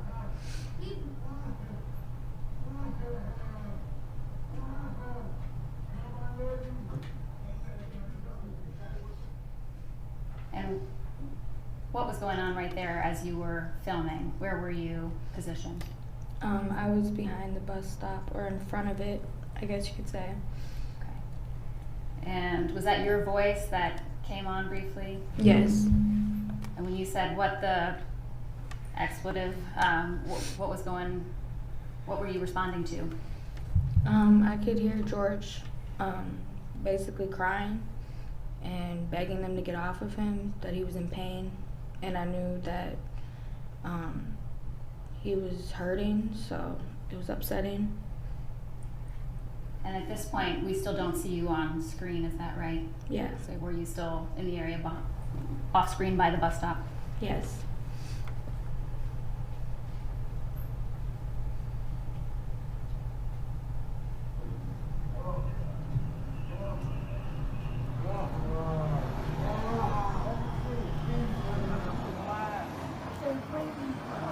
Bro, you got him down, man. Let him breathe, at least, man. I can't breathe. I've been trying to help him. Pause it right there. And do you see yourself on screen now? Yes. And can you circle where you are? And on the right side of the screen, is that the video that you're taking at that point in time? Yes. Okay. We can keep playing. Where my homie down? I'm in the back police car. But it's just die your face. Relax. Man, I can't breathe my face. Just get up. What do you want? I can't breathe. Please, the knee in my neck. I can't breathe shit. Bro, get up, get in the car, man. I will. Get up, get in the car. I can't move. I've been wiping the whole thing, man. Just get up, get in the car. Mama, Get up and get in the car right. I can't. I gave y'all the opportunity to get in, bro. I told you, you can't win. My knee. You can't My neck. win, man. I'm through. I know you're a nigga, you didn't listen. I'm claustrophobic. My stomach hurts. My neck hurts. Everything hurts. There's some water or something. Please. Please. I can't breathe, officer. Bro, that's so. They gonna kill me, man. He isn't handcuffed. Bro, with your feet on his neck, man, you get off the His nose is bleeding. Yeah, that's raw right there with his feet on his neck. Damn, bro, you just sitting your knee on his neck. Yeah, I mean, you got your little feet bitch, right on his bro. neck, officer. He ain't even resisting You arrest. having fun? I cannot breathe. You just a grown, you're a tough guy. You're a tough guy, huh? I love y'all ass You're a all tough guy. short. You're not even resisting arrest, bro. Bro, but why you just sitting there? He ain't doing nothing now. Put him in the car. Kill me. Why don't you? But it ain't about drugs, bro. I understand that, but you don't gotta have his hand in his neck, bro. He is human, bro. But I'm saying you could put him in the car. That's some bum ass shit. That's some bum ass shit, bro. That's some bum ass shit, bro. Y'all know what that is. You don't gotta sit there with your knee on his neck, bro. Bro, he ain't fine, bro. You circle it like in a jiu-jitsu move, bro. You trapping his breathing right there, bro. Like, you don't think that what it is, bro? You don't think nobody understands that shit right there, bro? I trained at the academy, bro. That's some bullshit, bro. Right, that's bullshit, bro. That's bullshit, bro. You fucking stopping his breathing right there, bro. Okay, he's talking. He's talking. Bro, but you could get him off the ground. You being a bum right now. You could get him off the ground, bro. You could get him off the ground. You being a bum right now. He enjoying that. He enjoying that shit. Him even He more. enjoying that shit. He a fucking bum, bro. He enjoying that shit right now, bro. You could have fucking put him in the car He's by not now, saying bro. He's shit not now. resisting arrest or Is nothing. he talking now? You enjoying it. Look at you. Your body language explains it, Look you at fucking him. bum. Bro, get the fuck off of him. What? No, I already know He's that, bro. looking, I tell you he's what about happened to to these knock bum-ass out. dudes at What the the fuck academy, is bro. wrong? You know. All right, we can pause it there for a minute. Now, there's a voice saying things like, why are you needing him more? And he's not talking now. Look at him. He's about to knock out. Whose voice was that? That is mine. And when you were expressing, why are you needing him more? What does that mean? What were you trying to get across?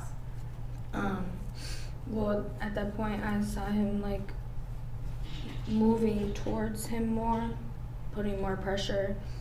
And when you say him moving towards him, can you just was Derek. it Derek, Mr. Chauvin was moving towards Mr. Floyd more?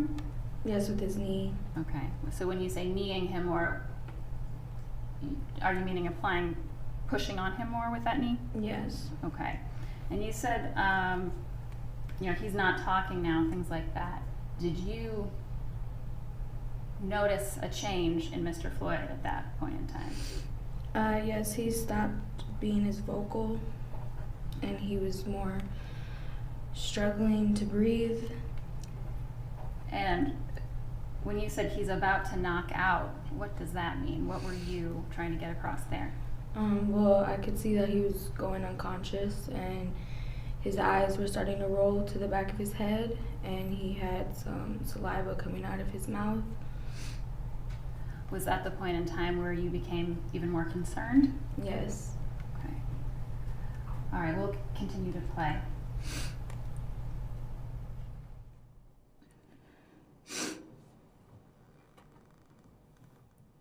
And as this is playing, are you still standing there but not recording during this portion? Yeah.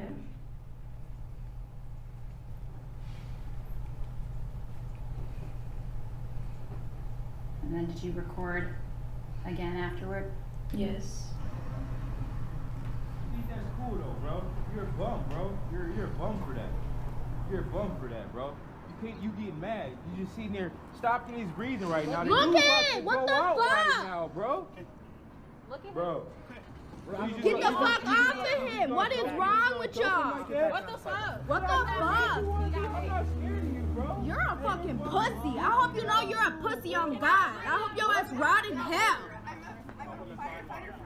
But look, well, you should check on him. He's not No! right now. Back off! He's not responsive Get right off, now. get off the street. He's not responsive right Okay, now. then you would know. He's Get off not the street. responsive right now. He's not responsive right now, bro. Does he have a pulse? No, bro, look at him. He's not responsive right now, bro. Check for a pulse. Bro, are you serious? You gonna just let him check. with that on Let his me neck, see a bro? pulse. Is he breathing right now? handcuffed. Check his How long pulse. will have this conversation? Check his pulse. Okay. Check his pulse, Tal. I'm Tal, telling you check right his now, pulse. check his pulse. Tal, check his pulse, bro. We gotta Bro, get check his pulse, bro. You bogus, bro. Don't do you drugs, bogus. guys. Don't do drugs, bro. Check What his is pulse that? right What do you now. think that is? You call what he doing okay? Get back You on call what he doing Badge okay? number You call what you doing? You 7162. call what he doing okay, Are you bro? really a firefighter? Yes, Bro, I am okay. from Minneapolis. Okay. Bro, Then you get on the sidewalk. you Show think me that's his okay? pulse. Check his pulse. Check it right Tal, fucking check his now. pulse. Get back on the sidewalk. The man ain't moved yet, bro. The man find ain't me on moved the yet, street. bro. Okay. He's not moving. Bro, you're a bum, bro. You're a bum, bro. You're Check his pulse definitely a right now. bum, Tell me bro. what it is. Tell me what his pulse is right now. I Check swear the to God. pulse. Bro, he has not moved, not one In time. over a minute. Stop that. So, is it your voice asking about a badge number and saying he's not moving, things like that? Yes. And then someone said he hasn't moved, and then in over a minute, was that your voice too? Yes. Why was that important for you? That in terms of saying over a minute, were you worried about the length of time that this was going on? Yes, because I knew time was running out, or that it had already. What do you mean by time was running out? That he was going to die. I can keep playing.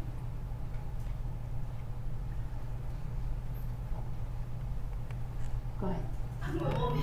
Okay, that's cool. Go back in the store, bro. Go back in the store, bro. Bro, He's not what the fucking fuck? moving. I see that. Bro. I'm trying to help y'all out. Bro, you don't need to help me out, bro. I know your parents. I know everybody that owns the store. You don't need to help me the fuck out, bro. He's not fucking moving right now, bro. I just saw that, man. Bro, he was just moving when I walked up here. So y'all are gonna wait for the ambulance? He's Have a back pulse? out here, I've been bro. watching it the whole time. I'm busy trying to deal with you guys Okay, right today now. have a Bro, pulse. he doesn't have it, bro. There's He's three not of you guys. fucking You guys should be moving. able to fucking multitask. That's your fucking Bro, job, right? Bro, what is you 1087, bro? You're a bum, bro. Or 987, bro. You're a bum. First thing you want to grab is your mace because you're scared, bro. Scared of What is fucking it? minority. He's still on the bro. ground. He's still on it. 3 minutes. Get the fuck off him. What are you doing? 3 minutes. Can you say that right thing, please? And somebody's saying you're still on him 3 minutes. Whose voice is that? I believe that was a girl from inside the store. Okay. Did you hear your voice in that portion in there? Yes. And what were you saying? I don't exactly remember exactly what I said, but I heard my voice. Were you upset in that moment? Yes. And again, was your concern increasing over time? Yes. At that point, I kind of knew You kind of knew what? that he was dead or not breathing. And what made you think that he was dead or not breathing at that point? His eyes were closed and he was just laying there, no longer fighting or resisting.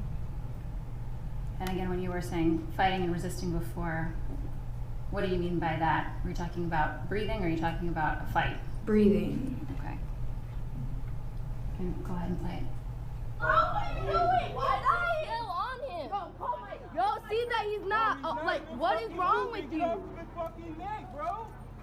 Like, for real? You're still on him. For what? Back on the street. Bro, what the fuck is Julia? Like, I'll beat the fuck out of you. no, don't. Hey, you don't need to charge. What's wrong? Why y'all still on him? He's not doing nothing to y'all. Bro, you're a bitch, bro. How you gonna keep it going? All right, we can stop. You stand behind. Did you notice anything in particular when the ambulance came about Mr. Floyd, the way he looked to you at that point? He didn't look alive. I noticed that the paramedics looked at his eyes, checked his pulse, and kind of just proceeded to put him on the gurney. He didn't really say anything.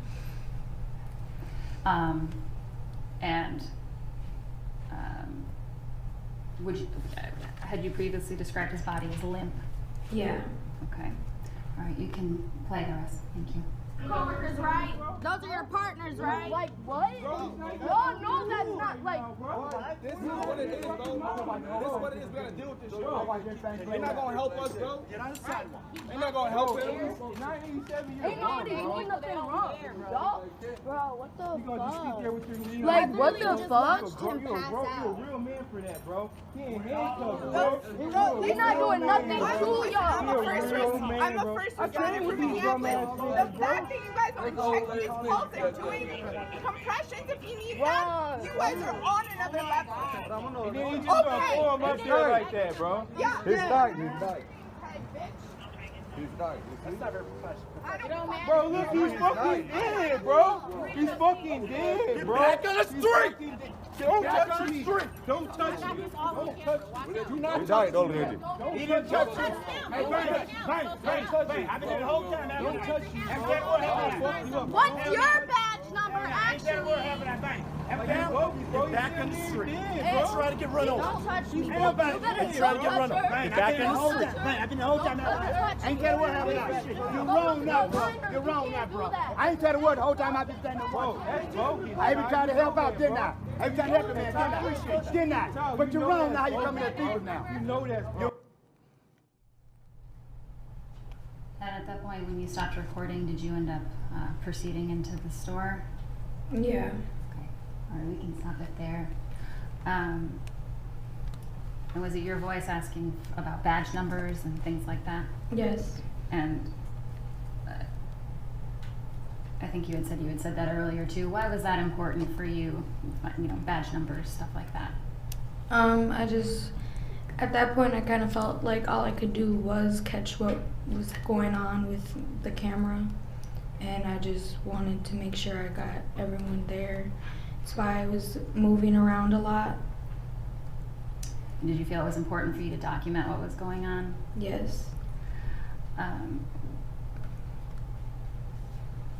How did watching all this in the moment feel for you? It felt really like a lot to take in at first. I almost walked away at first because it was a lot to watch, but I knew that it was wrong and I couldn't just walk away even though I couldn't do anything about it. And since that time, since you saw this happen last year, what impact has it had on you since then? Well, it didn't really affect me right away because I kind of just felt emotionally numb about it. I didn't run to the internet or anything. I kind of just kept to myself and tried to go on with my day and remember what I really came there for. And after the fact, after you had some time to process it, what did you feel? I felt really like I said, numb to the whole situation. I kind of just pushed it aside because I didn't really know how to feel. It was a lot to take in. Did you go back to Cup Foods after that? I still haven't been there to this day. And why is that? I don't want to be reminded. Nothing further, Your Honor. Mr. Nelson.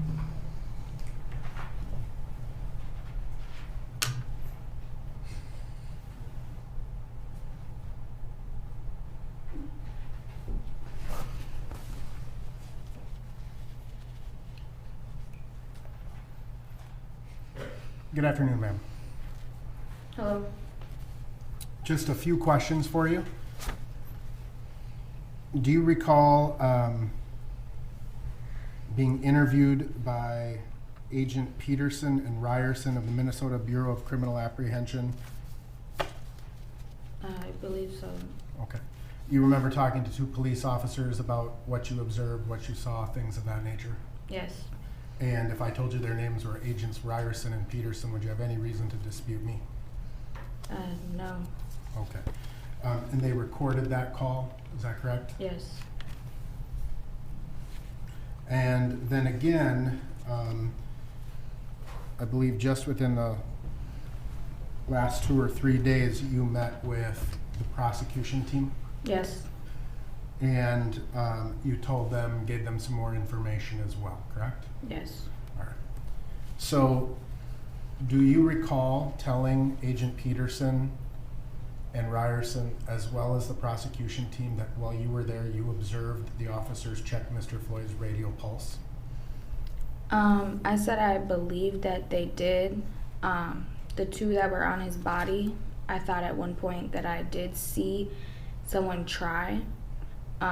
Nothing changed though, nothing of their body language or anything changed. Okay. Do you recall, were you given an opportunity to listen to your previous statement? No. Were you ever given a transcript of your previous statement? No. Would you disagree with me if I told you you said, I even saw them check his pulse multiple times before the ambulance got there? I would not agree with that. You would not agree with that? Yeah, because I don't remember. You don't remember that now? Can you restate it? Sure. Back when you were interviewed by the police officers in September, you told them that you saw the officers check his pulse multiple times before the ambulance got there. I do not believe I said multiple times. May I approach the witness, Your Honor? You may.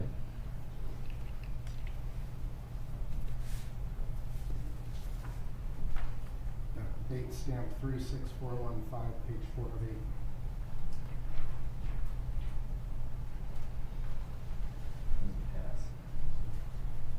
I'm going to hand you this through this plexiglass, and there's some, I'm just going to point to the last underlined.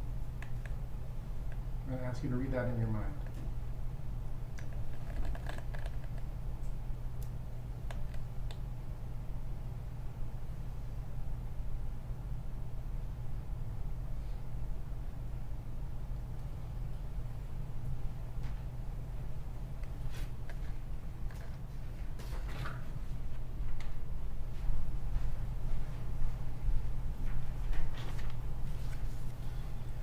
So did you tell Agents Ryerson and Peterson that you saw the officers check for a pulse multiple times?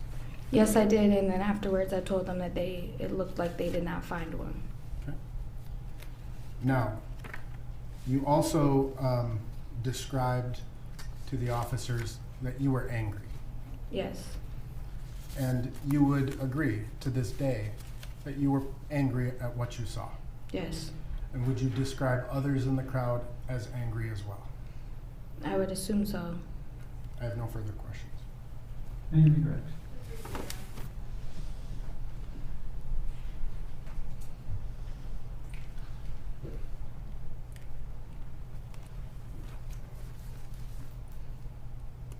Alyssa, you were just asked some questions about a pulse. Did that refresh your recollection about that portion of what you saw? A little bit. The day those officers came to my house, it was multiple times of being bothered, and it was kind of like they kind of forced the interview onto me. So. Okay. So thinking about it today, in terms of what you saw that day, just tell the jury what you saw in terms of somebody checking a pulse.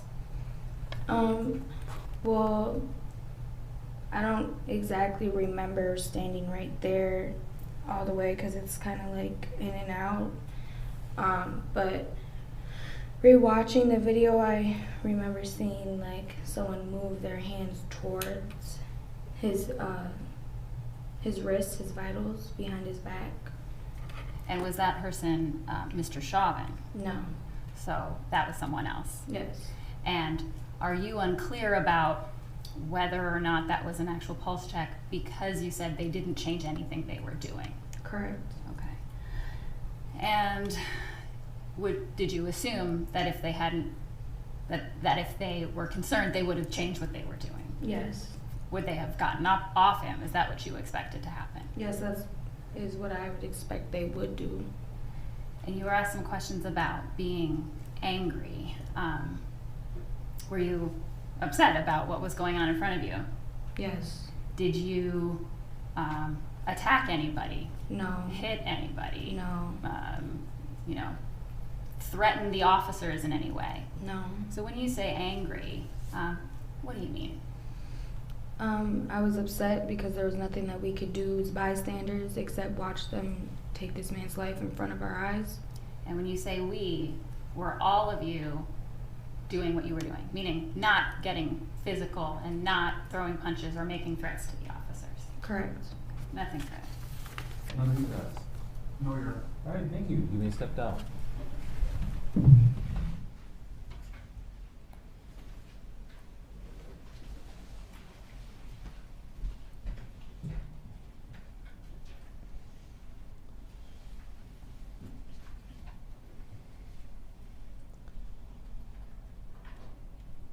And next witness.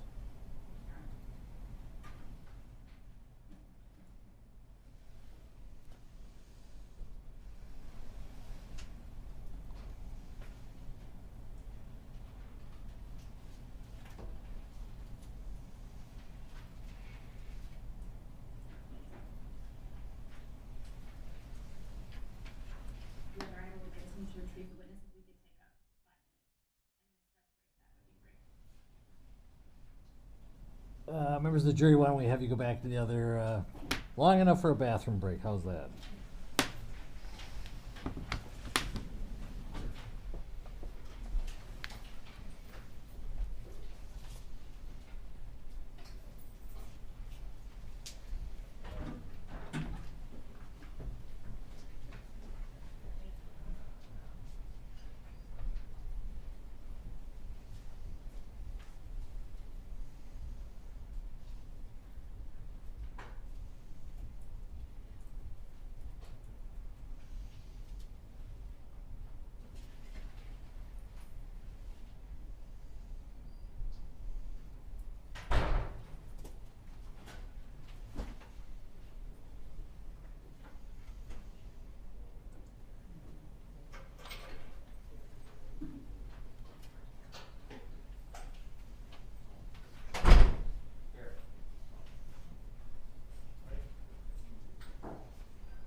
Next witness will also be off video.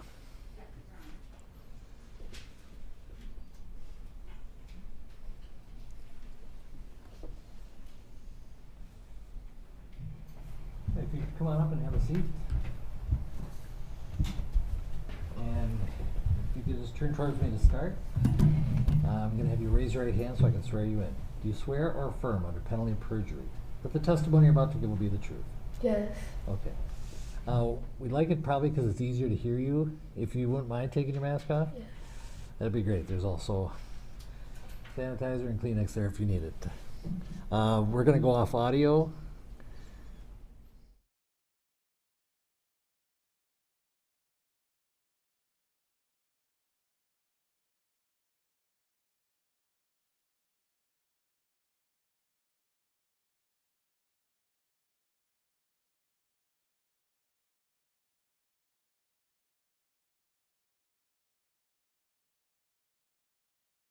And Ms. Eldridge.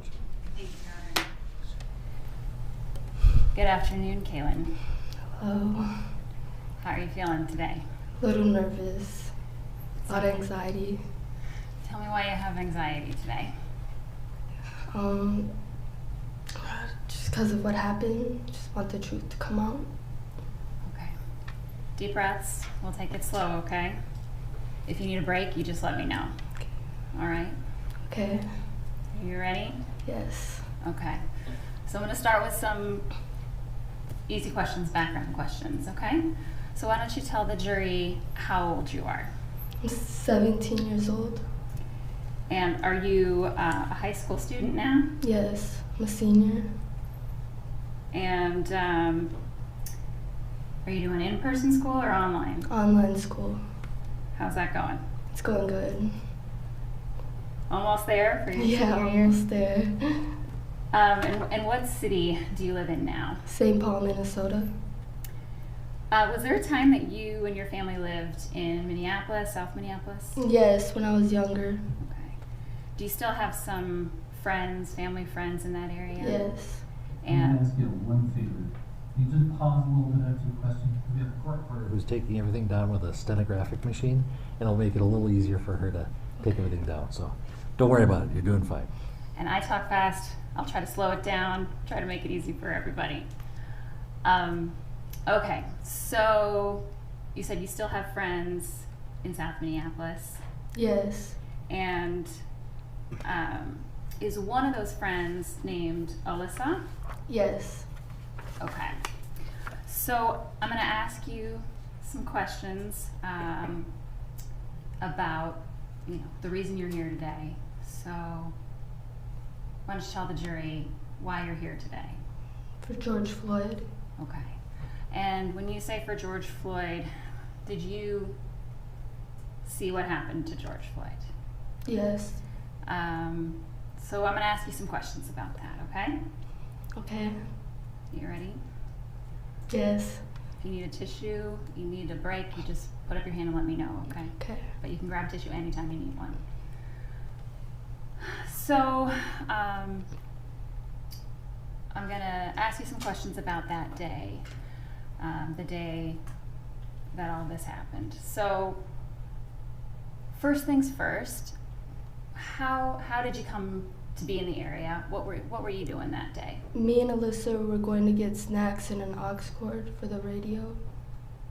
And where were you headed that day? Where did you want to To go? Cup.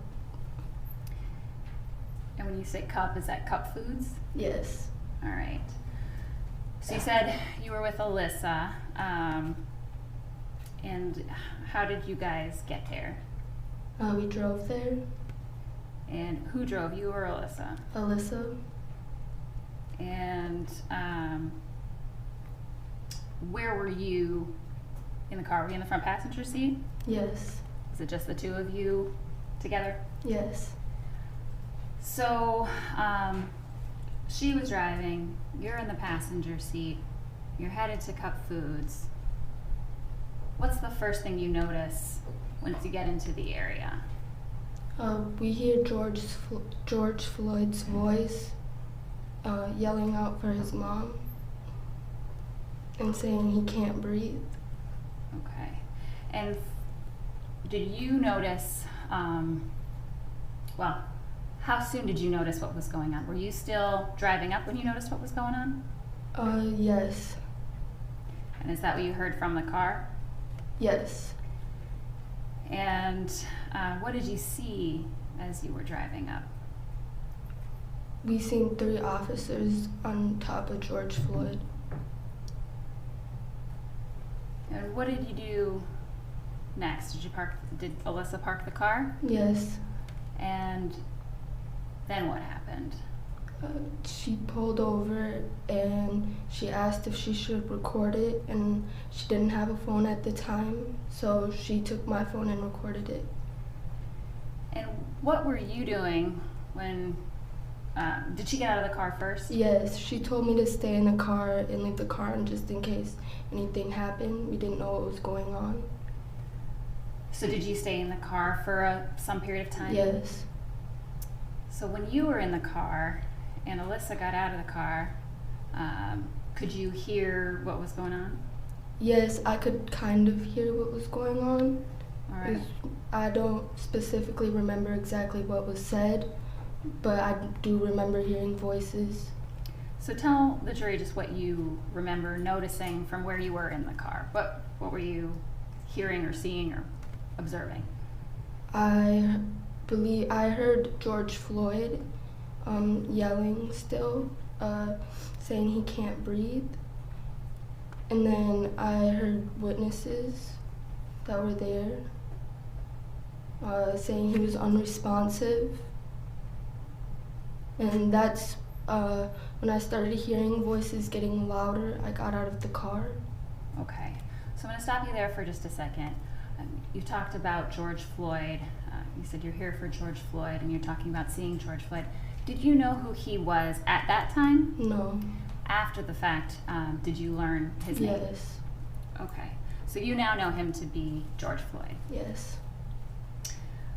When you heard, you said you heard voices getting louder.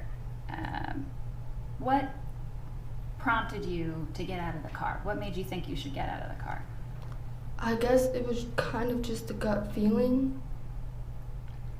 When you said you heard voices getting louder, was there something about the tone or what was said that... It sounded serious. Okay. And what made you think it was something serious? Just the way everyone sounded. Okay. So what did you do? I got out of the car and I walked up, and that's when I saw George Floyd unconscious and Derek on his neck. Okay. So I'm gonna break that down a little bit. You said you saw George Floyd unconscious. What made you think that George Floyd was unconscious when you saw him? He wasn't talking anymore, and when we pulled up, he was talking. His eyes were closed. He wasn't moving. And you said you saw Derek on top of him? Yes. And by Derek, do you mean Derek Chauvin? Yes. Did you know who that was at the time? No. But did you learn his name later? Yes. So when you said that you saw Derek or Mr. Chauvin on top of George Floyd, what did you see Mr. Chauvin doing? I saw him kind of digging his knee into his neck more. Like, he was putting a lot of pressure on his neck that wasn't needed. And how could you tell, or what made you think from your point of view that Mr. Chauvin was putting more pressure on George Floyd's neck? You could see it, like his foot movement. So when you say digging, are you talking about the position of Mr. Chauvin's knee on Mr. Floyd's neck? Yes. Okay. So you come out to see Mr. Floyd, who looks unconscious to you. What else do you see and hear going on around you? The witnesses telling him to check for a pulse. And what happened at that point?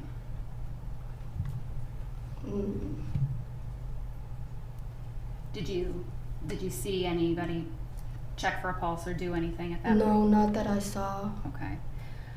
Did you see Mr. Chauvin or anybody else move or change or get up off Mr. Floyd? No. Did you, were you concerned at that point in time? Yes. Were you saying anything once you got into that group of people? Yes, I asked, why are you guys still on top of him? He's not doing anything wrong. He was handcuffed. And after you said that, was there any response from any of the officers? Did any of them move? Did Mr. Chauvin move? No. Did any of them address your concerns? No. They're really hostile. And when you say hostile, tell the jury what you mean by that. Like, the tone in their voice was really, well, the Officer Tao's voice was really angry. So was Officer Tao interacting with the people on the Yes. street at that point? I'm sorry, is that a yes? Yes. Okay, so you just have to wait until I'm done asking before you answer. Sorry. That's okay, I do it too. Okay, so Officer Tao appeared hostile. Can you just describe what he was doing that made you feel that way? He pushed one of the witnesses there onto the sidewalk. And did you know that person? No. Did you see anybody being, any of the, you said witnesses, but any of those bystanders, any of those people on the curb with you, were any of those people being violent or aggressive in any way? No. But you saw Mr. They were just using their voice. Okay. So you heard people using their voices, but saw Mr. Officer Tao being hostile. Yes.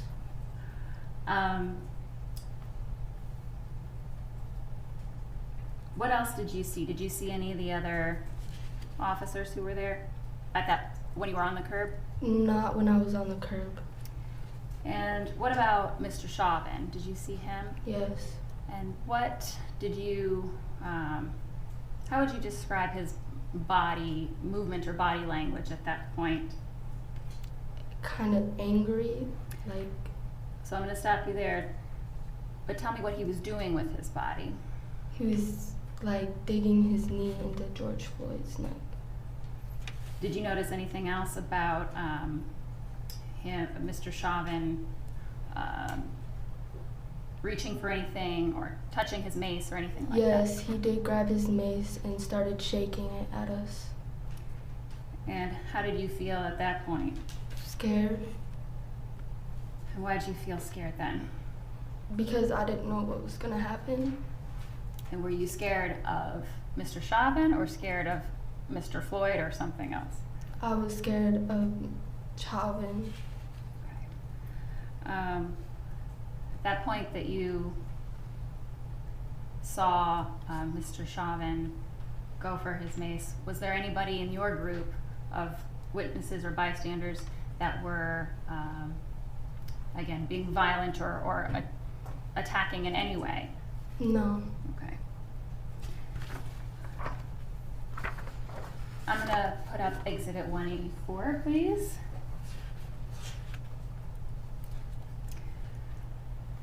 Now you should see that on your screen in front of you. Do you see yourself in this picture? Yes. Can you just circle yourself on that screen? It's a touch screen. Use your finger. And do you see anyone else you recognize there? Melissa. And you circled Alyssa second. What is Alyssa doing there? She's recording. And is that your cell phone she has? Yes. And what were you doing at this point? I was telling Donald Williams, I believe his name is. I was like, because the cop, I think, pushed him. I don't exactly remember, but I told him, like, don't like, because I didn't know what was going to happen. I didn't want anybody, like, fighting the cops or anything like that. Okay. Because I knew it'd escalate. Did you know Donald Williams at that time? No. Did you learn his name somehow after the fact? Yes. Was there anybody fighting with the cops? No. Was there any fight that happened with any of those bystanders No. with the cops? Were you concerned for everybody's safety? Yes. Okay. And at some point, did you see, we can take that down. Did you see an ambulance arrive? Yes. And what was going on at that point in time? The ambulance pulled up and Derek was still on his neck. The ambulance people had to signal him to get up. And you just made a motion with your hands. When you say signal him to get up, did you see a paramedic make a motion to Mr. Chauvin that looked to you like a get up kind of motion? Yes. Okay. After the paramedics arrived, was that the first time that you saw Mr. Chauvin get up off Mr. Floyd? Yes. And how did Mr. Floyd look to you? What did his condition appear to be to you? He looked kind of like purple, like he wasn't getting enough circulation. And was he moving or talking or anything at that point? He was really limp. Okay. And I know this is tough to talk about, and I know it's hard, so take your time, but what did you think at that moment? Well, I didn't know for sure if George Floyd was dead until after the fact, but I had a gut feeling. So based on what you saw and how his body looked to you when they took him away, did he look dead to you at that point? Yes. And did you see anybody until the paramedics arrived, any of the officers attempt to render first aid or CPR or give any medical help before that? No. Nothing further, Your Honor. Sure.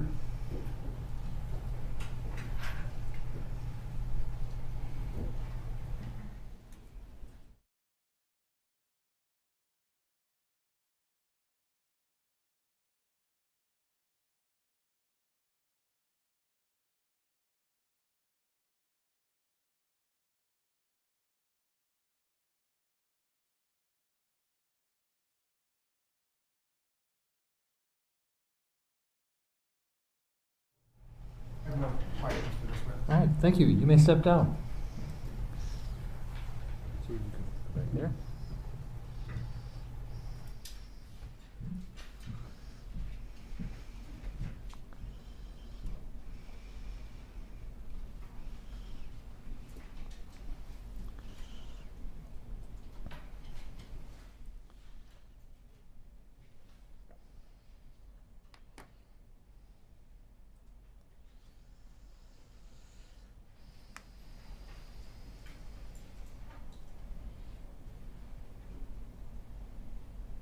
Your Honor, I apologize. We will need just a 10-minute break just to reorganize our witnesses here, but we'll need some time to move people around.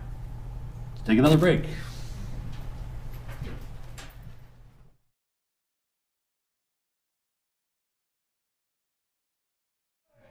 And then we'll go in after.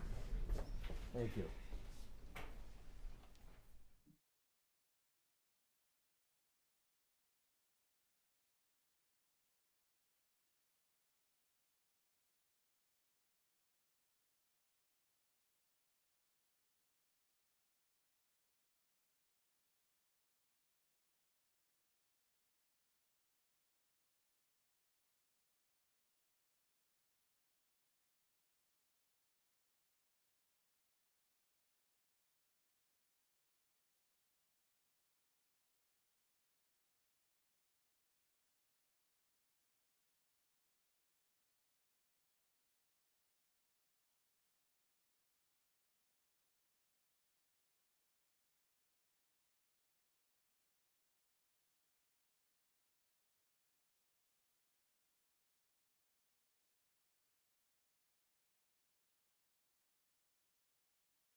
All right, it's my understanding we have a stipulation as to certain exhibits coming into evidence.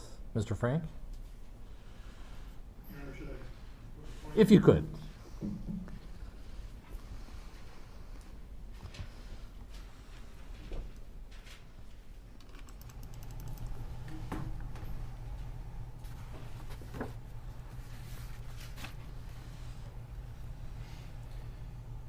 Thank you, Your Honor. We will be calling as our next witness Genevieve Hansen. Ms. Hansen was one of the bystanders on the scene. During that, she recorded a video on her phone, and following the incident, she also made a 911 call. And for various purposes, the defense is stipulating that we would admit the video as Exhibit 24 and the 911 call recording as Exhibit 25, and that we would publish those to the jury before Ms. Hansen starts her testimony. As part of that, not only stipulating to the admissibility, but any type of confrontation issue that the defendant would have about publishing during the witness's testimony, if that's even a problem, given that we're playing them before the witness testifies and she'd be available for that questioning. Yeah, I don't see a confrontation issue. Mr. Nelson, are you fine with that arrangement? So stipulated, Your Honor. All right. Then those exhibits, 24 and 25, are received, and you may publish. Thank you, Your Honor. At this time, then, we will play Exhibit 24. What do you think that is? You call what he doing okay? Get back You on the call what street. he doing okay?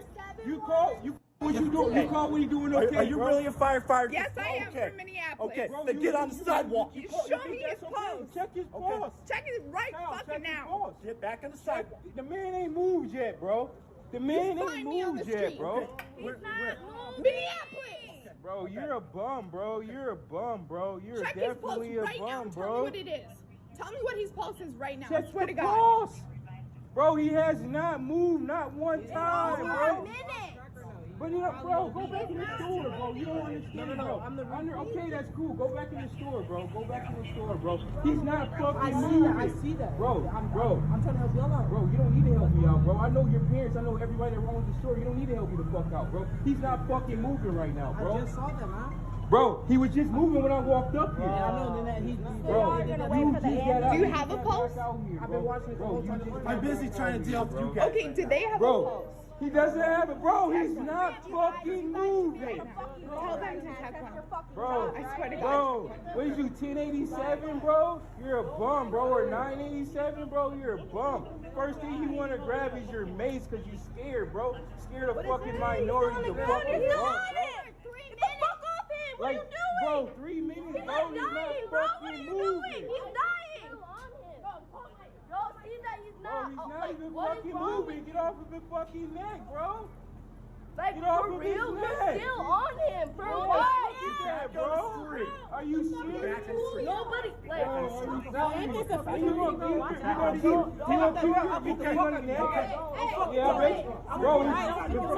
Bro, I barely touched me like that, dude. I swear I signed. what's wrong? Why y'all still on him? He's not doing nothing to You y'all. just gonna let him keep his hand on his neck, bro? You're a bitch, bro. Tyler, you gonna let him keep that like that? You gonna let him kill that man in front of you, bro? Huh? Like, what? Bro, he's not even Y'all fucking know moving that's not, right like, now, bro. He's not even fucking moving, bro. Bro, You're not gonna help us, bro? Right. He's not. bro, 987, you're a Ain't nobody bum, doing bro. nothing wrong. Y'all, You gonna just sit there with your knee on his neck, bro? You a real man for that, bro. He ain't handcuffed, bro. Listen, I'm a You're a real man, bro. first I train responder with from these dumbass Minneapolis. niggas, The bro. fact that you guys aren't checking his pulse and doing compressions if he needs that, you guys are on another level. Okay. Yeah, and I have your name tag, bitch.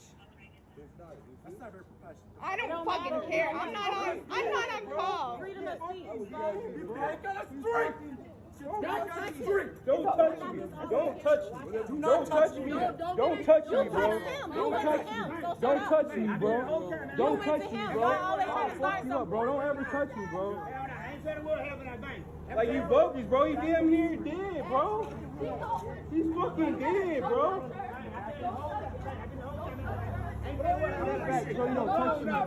You're wrong now, bro. I ain't said a word the whole time I've been saying. Bro, that's bogus, Ty. You know that, bro. You know that, Ty. Didn't I? Ty, you know that's bogus, What's that badge bro. number? You know that's You're bogus, wrong how you Ty. coming at people. Ty, you know that's You're wrong how bogus, you right, coming bro? at people. Okay. You're wrong. Bro, you know he's bogus. And then, Your Honor, we would publish to the jury Exhibit 25. 35, May 25, 2020. 911, what is the address of the emergency? Hello. I am on the block of 38th in Chicago, and I literally watched police officers not take a pulse and not do anything to save a man. And I am a first responder myself. And I literally have it on video camera. I just happened to be on a walk. So, this dude, they fucking killed him, so. Do you want to speak to the supervisor? I'm reporting this. I'm fucking reporting this right now. I'm willing to talk for ages about this. So, if we need to talk to a supervisor right now, or if somebody needs to get into contact with me later on. Let me get you over to the supervisor, okay? Hang on 1 second. 2033, 28, May 25, 2020.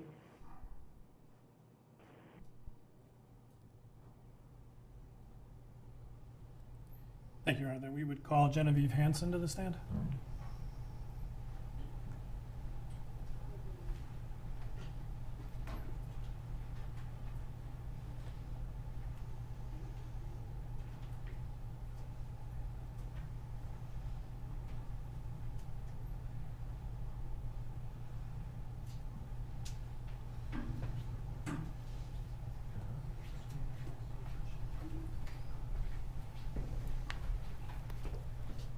Stand right behind the chair.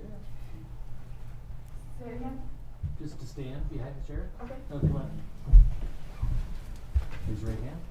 Do you swear or affirm under penalty of perjury that the testimony you're about to give will be the truth and nothing but the truth? Sir. Have a seat. Thank you. And I think to be able to hear you more clearly, if you are comfortable in doing so, I'd ask that you remove your mask. Okay. And let's begin by you giving your full name, spelling each of your names, please.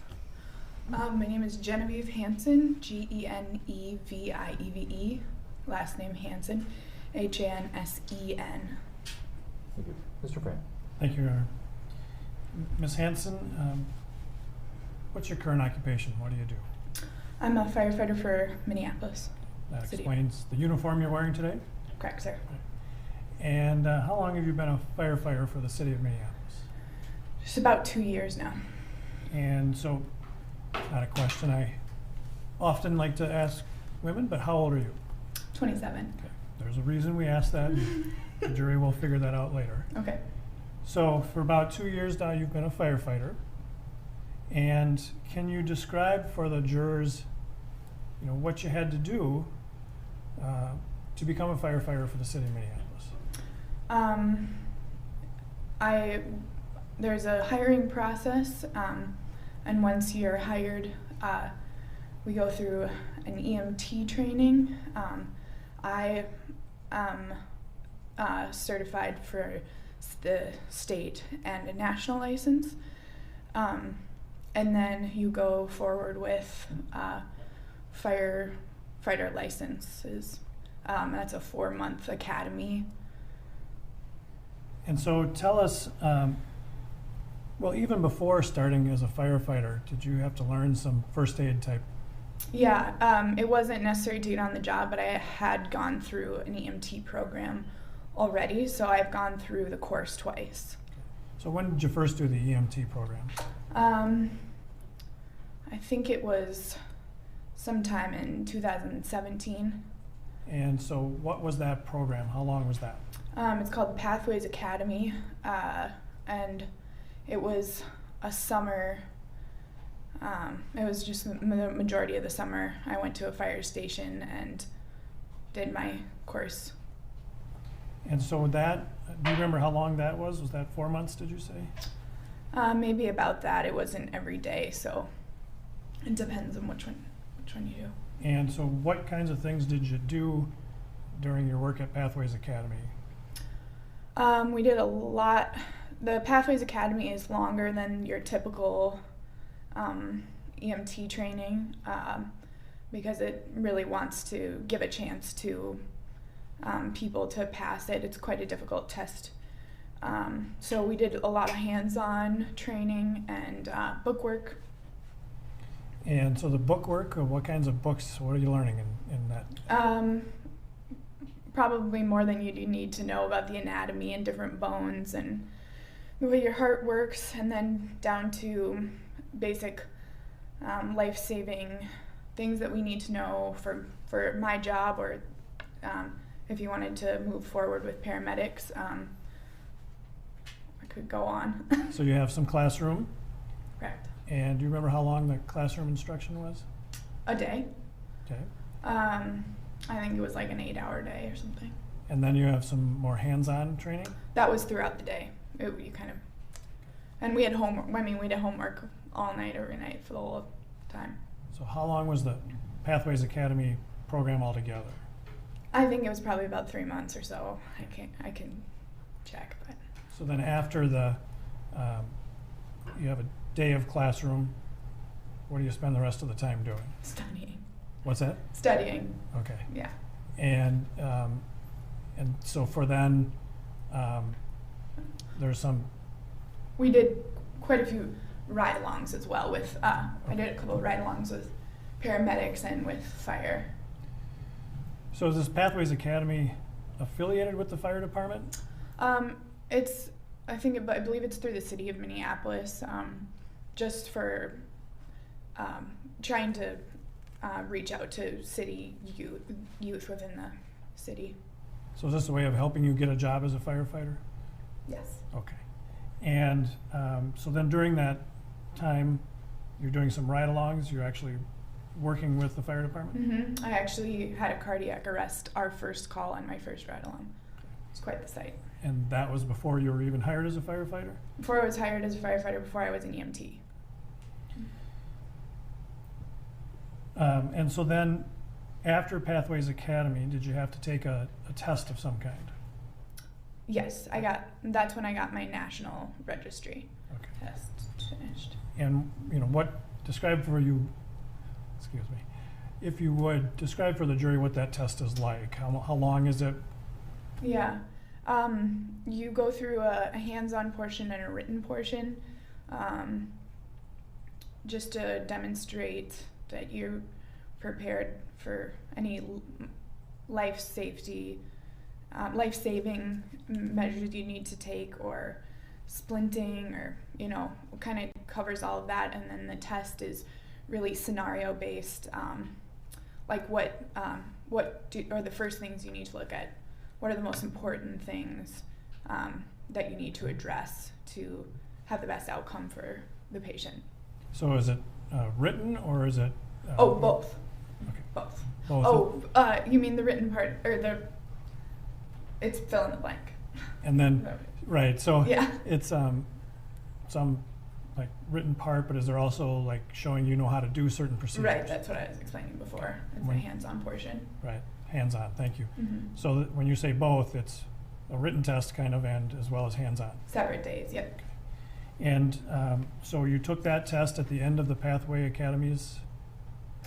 Academy program? Yep, and at the end of, or in the middle of my academy for the fire department. Okay.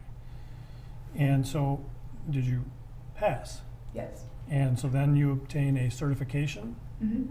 Is that yes? Yes, sir. And what is the certification for? What does that mean you are?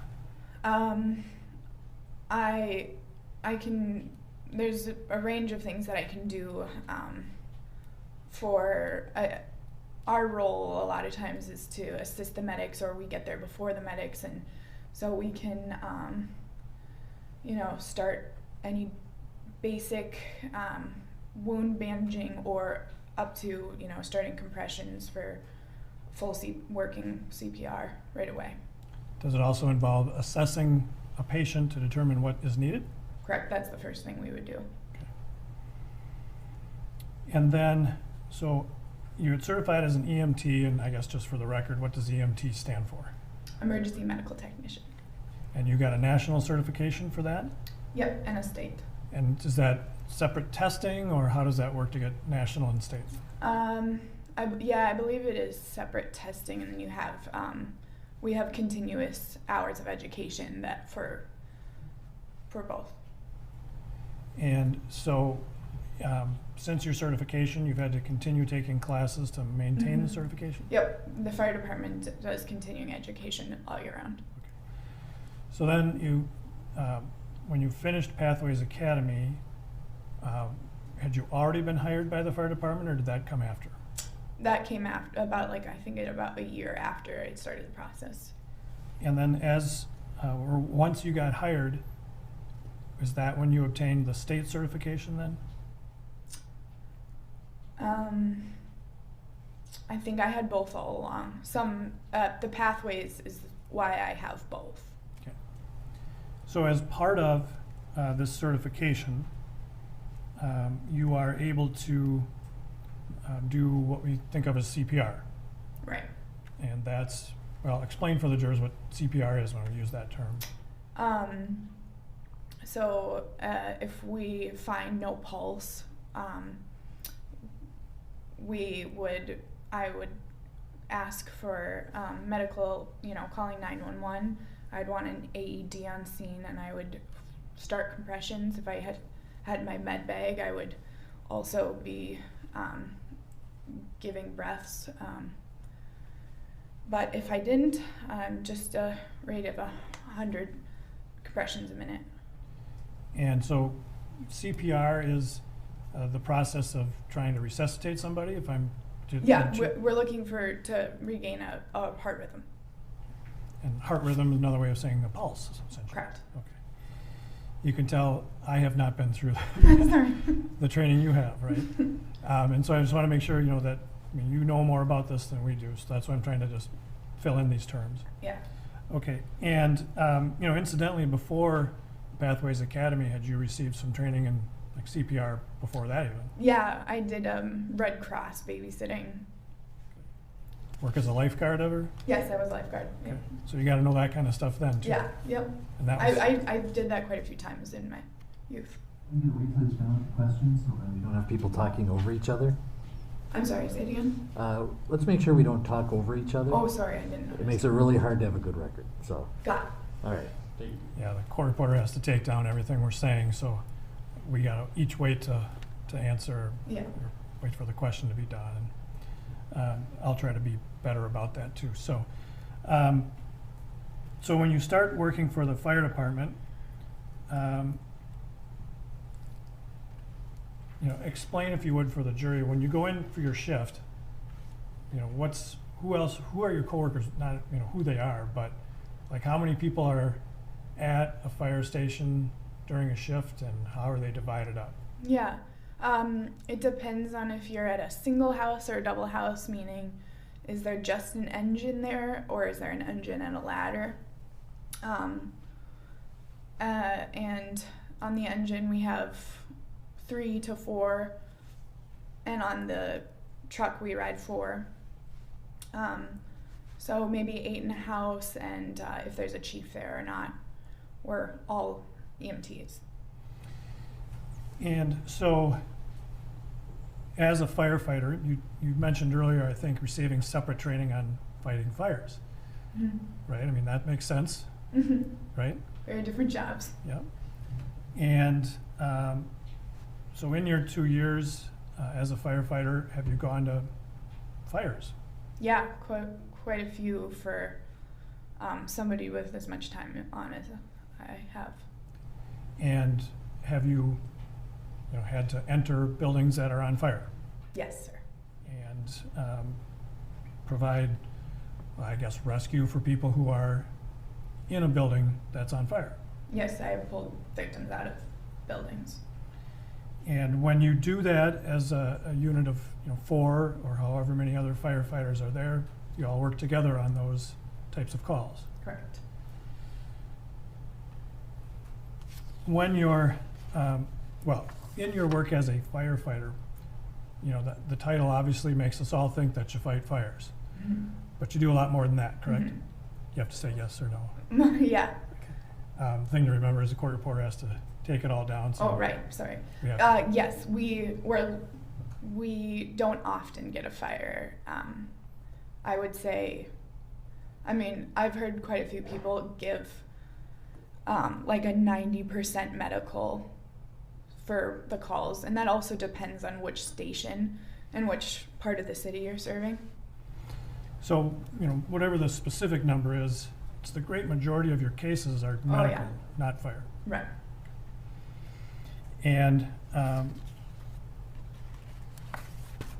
in those medical calls that you've been on since you started working as a firefighter in Minneapolis, have there been times when you have had to provide resuscitation to someone who was pulseless? Many times. Have there been times when you have been on a call and you have had to assess a patient's condition and what they might need? Many times. Majority of the time, we arrive before the paramedics, just based on how many fire stations there are in the city, and that's why we respond to medical calls, so we can assist them and or be there if they can't be immediately. So incidentally, we've talked about, working at the fire station, your shift. Is it a regular 9-to-5 job? How are your shifts done? Personally, my shifts are 48 hours. So there's also the option of working 24 hours at a time. But I'm at the fire station for 48 hours and calls in the middle of the night. And then even you get a weekend or something? Or I have 4 days off then after that. Mm-hmm. So when you're, in your experience, Mm-hmm. How many times per shift would you say you have a medical call involving an unconscious or pulseless person? It really depends on which station you're at. I'm at a particularly busy station, so it could be anywhere from, for pulseless, I'm in an area where there's a lot of overdosing, so anywhere from 1 to 5 times in a 24-hour period. So dealing with a person who does not have a pulse is fairly common. Yeah, correct. I want to draw your attention to May 25th of 2020. So at that point, you had been working as a firefighter for a little over a year? Mm-hmm. Is that, yes? Yes, sir. And were you in the area of Cup Foods at 38th and Chicago? Yes, sir. And were you working that day? No. And, without telling us where you live, do you live in that area? Mm-hmm. Yes, I'm in walking distance of that area. Okay. And so on that date, in the early evening, just what were you out doing that you found yourself in that area? I was just going for a walk. I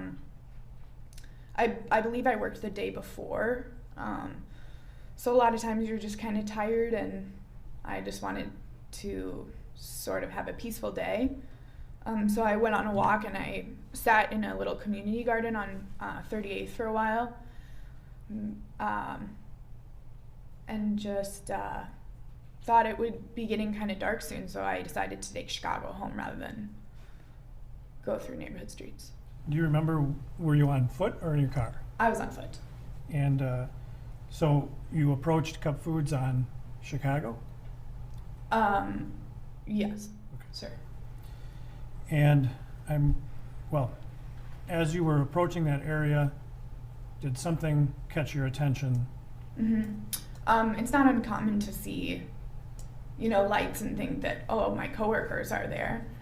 So from a distance, I figured, it could have been anything. But I figured that a fire was there, so I started walking that direction. And as I got closer, there was a woman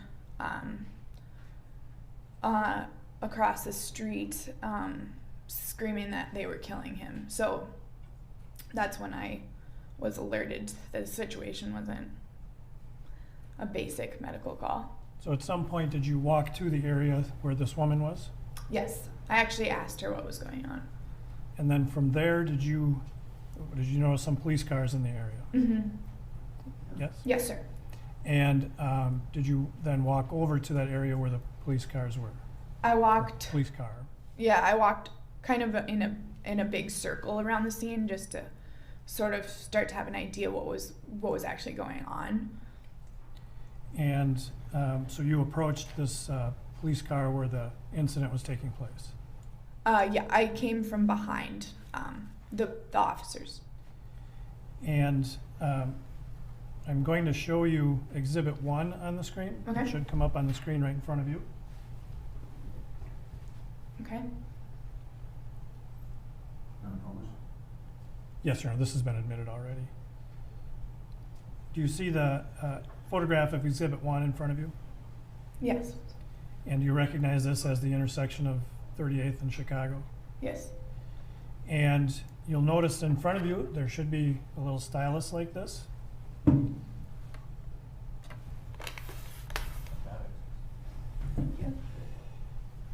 Okay.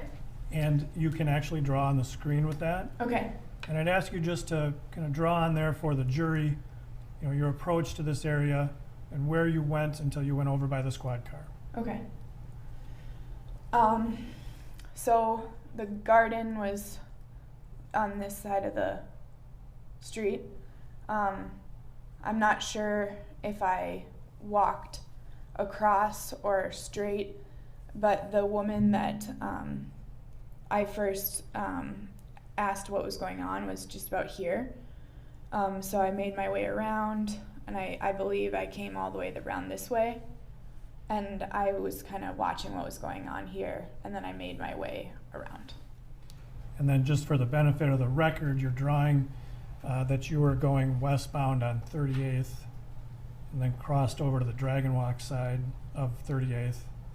That's where you crossed Chicago, then crossed 38th to near the Speedway store, and from there crossed over to the Cup Food side of Chicago. Yes, sir. All right. And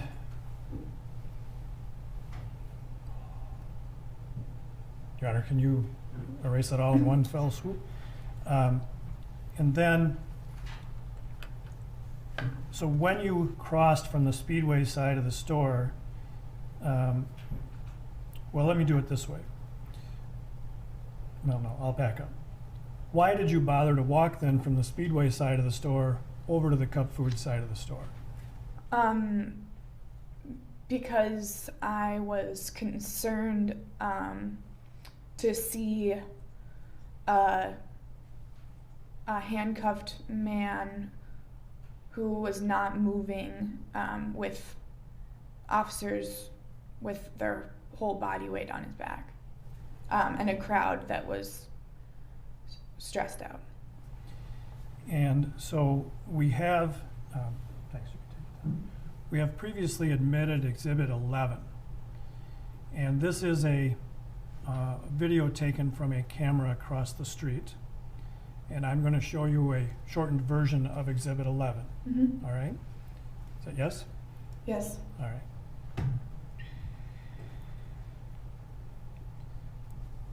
And for the record, we are starting this at 8:25:20 approximately.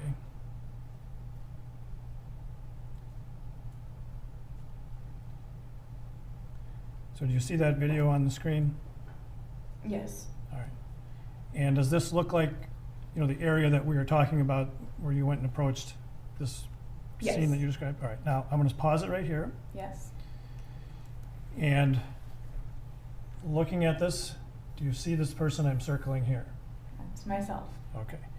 And if everybody was seeing you approach from down here, correct? You came this way. Is that right? Correct, yeah. All right. So you came from the bottom of the screen to this area. And you seem to be holding something in your hand. Do you recall what you were holding? I didn't have anything but my phone, I believe. Or my keys. And so what I'd like to do is let this run to show where you were during this incident, all right? So just keeping an eye on where you are Okay. and how you remained at the scene, all right? Okay. Okay.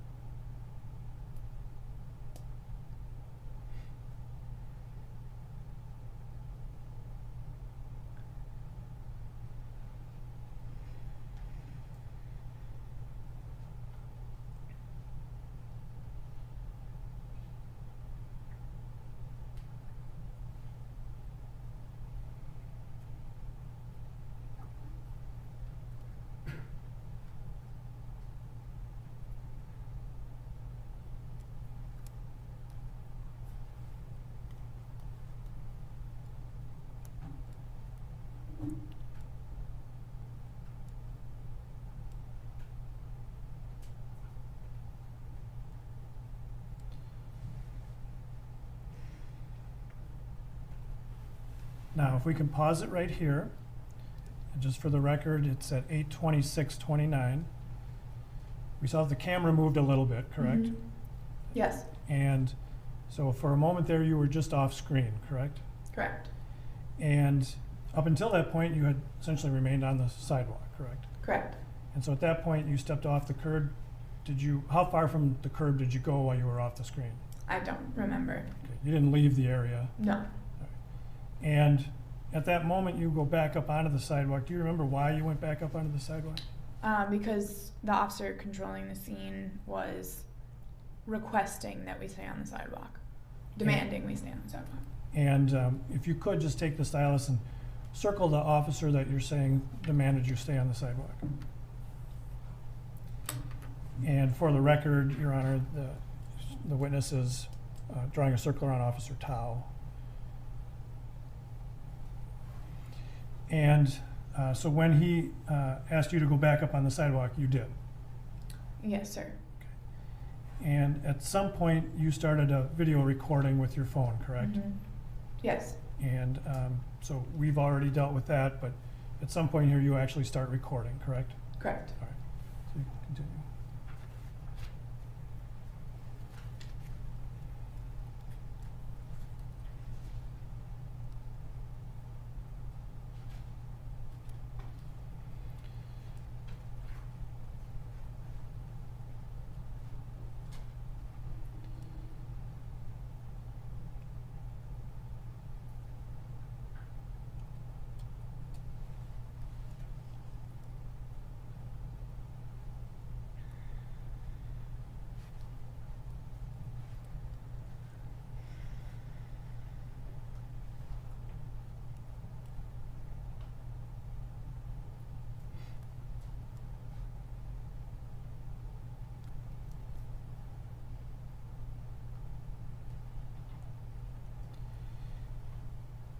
And Ms. Hanson, I'm sorry, I'm going to hold off on another question for now.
I'm going to ask that the video be paused here for the record at 8:30:25, 26 to be more precise. The video has shown that the ambulance has left with Mr. Floyd, and you're still standing there on the sidewalk, correct? Correct. So during that time period, after you first arrived, went up on the sidewalk, there was just that one time that you left the sidewalk and went out into the street, correct? Correct. All right. When you first walked up and you told the jury about coming around and crossing Chicago and approaching, when you first walked up, did you observe the officers that were on top of the individual on the ground? Yes. Did you know any of those officers or recognize any of them? Once I was all the way around, I recognized their Chauvin's face. Okay.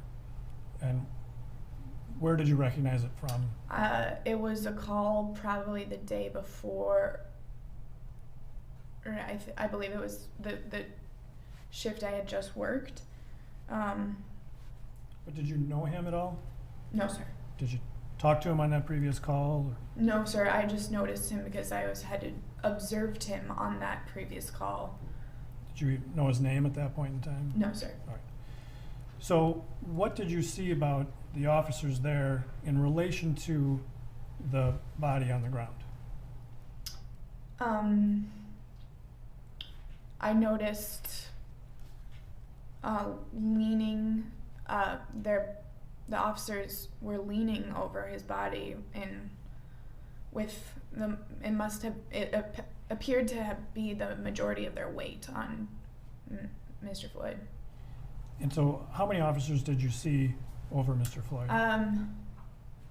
In my memory, for whatever reason, I remember seeing 4 on his body, and we know now that that was 3.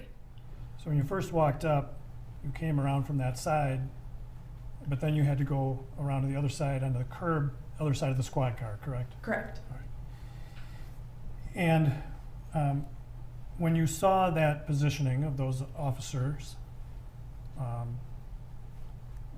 did that concern you? Absolutely. Why?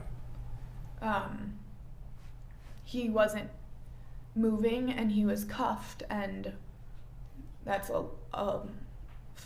3 grown men is a lot. Of putting all their weight on somebody is too much. And did you notice where this officer you now know to be Mr. Chauvin, where he was putting his weight on Mr. Floyd? His neck. And incidentally, did you know the person laying on the ground, prone on the ground, who was handcuffed? No, sir. Okay. You've subsequently learned his identity. Correct. All right. And that individual on the ground under the officers, could you tell if he was moving at all? He was not moving. His face was, the first thing that concerned me is his face was like smushed into the ground. Swollen, appearing swollen to me. And, at that point, are you acting a little bit as Genevieve Hansen, EMT? I identified myself right away because I noticed that he needed medical attention. It didn't take me long to realize that he had an altered level of consciousness, and in our training, that is when the first sign that somebody needs medical attention. So my attention moved from Mr. Floyd to how can I gain access to this patient and give him medical attention or direct the officers. And I didn't pay much attention to George Floyd after that. So when you first got there and you saw Mr. Floyd on the ground, you mentioned about seeing his face, correct? Correct. And incidentally, I think in a subsequent interview you had talked about Mr. Floyd's face facing towards the speedway, correct? Correct. And you, Which is just what my memory did, but we know that's not right. And now as you sit here today, do you remember seeing his face when you were around to the squad car side of him? Yes, sir. All right. And so, in terms of, his face when you're first there, or even the rest of him, what is it that you saw that made you concerned about his medical needs? I was really concerned about, I thought his face looked puffy and swollen, which would happen if you are putting a grown man's weight on someone's neck. I noticed some fluid coming from what looked like George Floyd's body, and in a lot of cases we see a patient release their bladder when they die. I can't tell you exactly where the fluid was coming from, but that's where my mind went. He wasn't moving. He was being restrained, but he wasn't moving. When you first arrived, was he vocalizing at all? Was he speaking at all? I don't remember. And earlier you used the term altered consciousness. Mm-hmm. Yes? Yes. And what do you mean by that? What did you see in terms of his consciousness? Well, we, when we're assessing on a level of consciousness on a call, we'll often first try to just talk to the patient and see if they respond. And if we don't get a response, we'll often kind of tap them on the shoulder or apply sort of painful stimuli. And often I would do a sternal rub or, press their fingernail very hard. And if they respond to that, we know that, we can assess their level of consciousness based on that.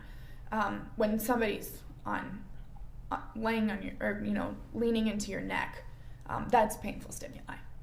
So I could tell that from the sidewalk. Tell what? That he had an altered level of consciousness to the point that he wasn't responding to painful stimuli. You mentioned that Mr. Chauvin had a knee on Mr. Floyd's neck. Correct. Did you see where his other leg was?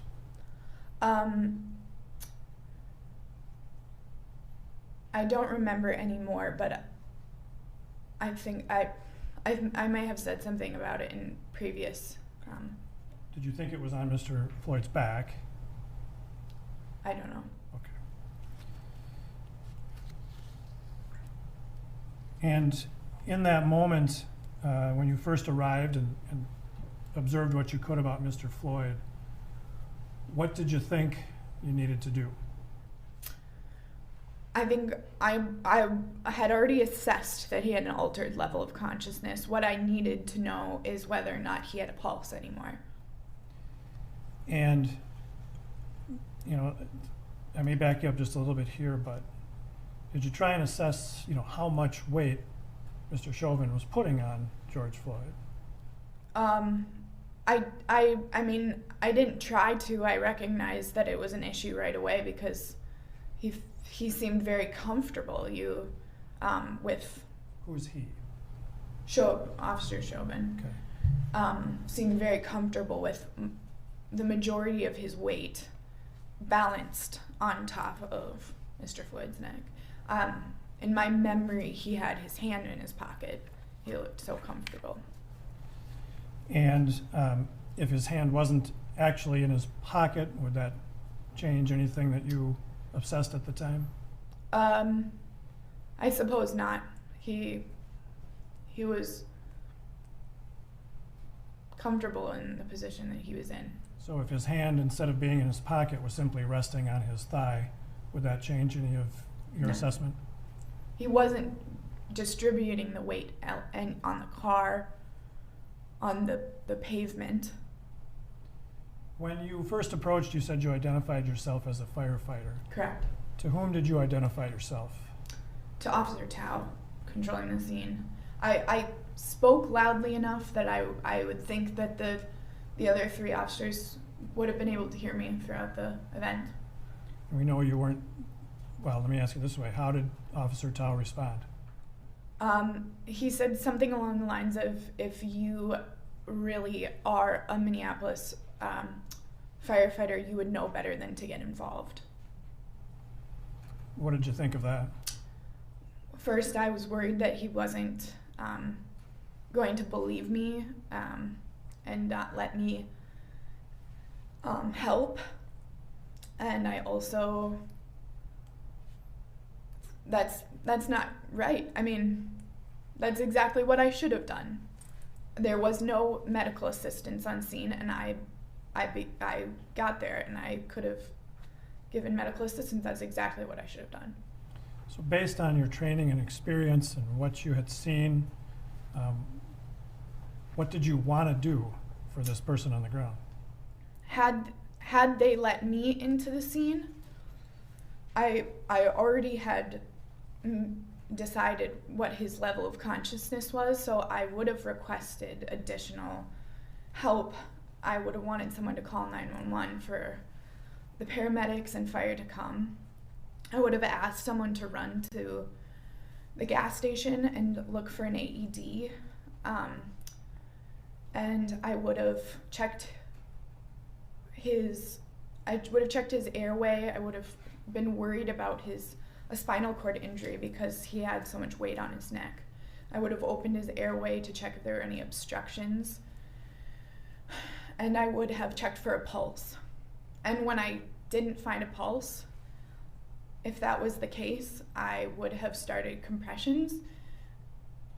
And I didn't have my bed bag, so I would have continued compressions. We don't give mouth to mouth anymore. So I would have continued compressions at a rate of 100 a minute until help arrived. And by compressions, what do you mean? I would have put my hands, stacked my hands and pressed his chest. Chest compressions. Chest compressions, yep. Correct, yeah. And what's the point of doing chest compressions? Pumping the blood for somebody that's not doing that themselves, trying to get a pulse back. And were you able to do that, any of those steps? No, sir. Why weren't you able to do any of that? Because the officers didn't let me in to the scene. I also offered, in my memory, I offered to walk them through it, or told them, if he doesn't have a pulse, you need to start compressions, and that wasn't done either. And so are these things that you wanted to do? It's what I would have done for anybody. When you couldn't do that, how did that make you feel? Totally distressed. Were you frustrated? Yes.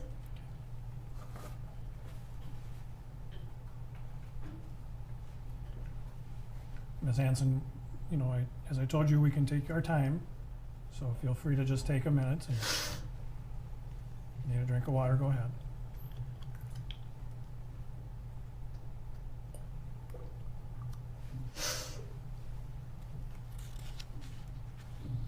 Okay.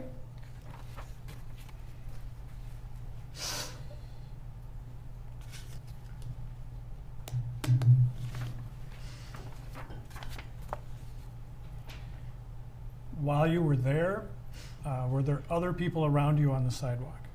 Yes. And were they saying things to the officers as well? Yes. And do you remember what kinds of things they were saying? No, I was pretty focused on trying to get the officers to let me help. And how were you doing that, trying to get the officers to focus on you and get help? I think in my memory, I tried different tactics of calm and reasoning. I tried to be assertive. I pled and was desperate. Did you also at some point start raising your voice? Yes, sir. And maybe used some foul language even? Yes, sir. Why? Because I was desperate to help, and I wasn't getting what I needed to do and gaining access. And at some point, the voices of the other people around you, did you feel that sort of interfered with getting the officer's attention? Yes. So as you're doing that, were you able to pay more attention or any more attention to Mr. Floyd and his condition? I wasn't really able to. I knew he needed help, so at that point it was just getting in there.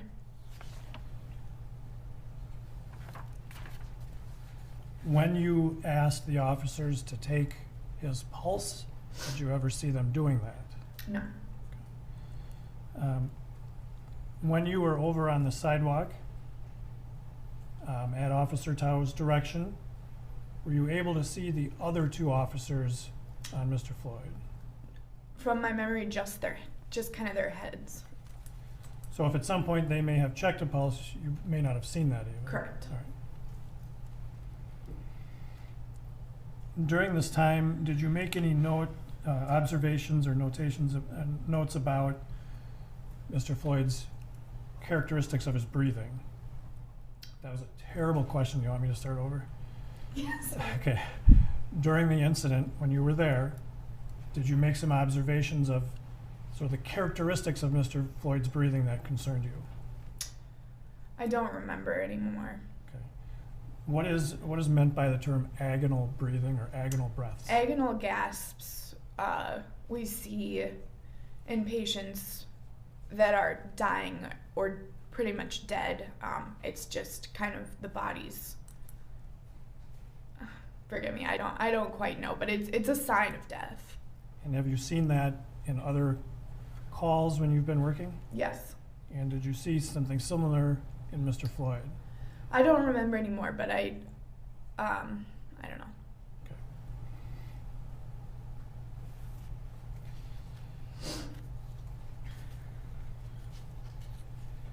So during that time period,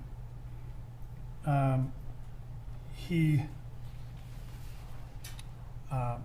did not regain consciousness that you saw. No. And you stayed with him, or I'm sorry, you were there the entire time until he was loaded into the ambulance, correct? Correct.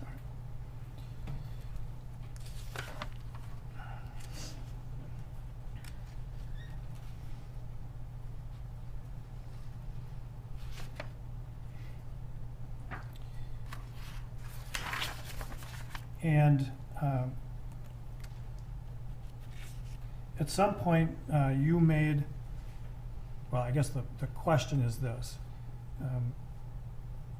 You didn't pay close attention to Mr. Floyd at some point because you knew he was unconscious.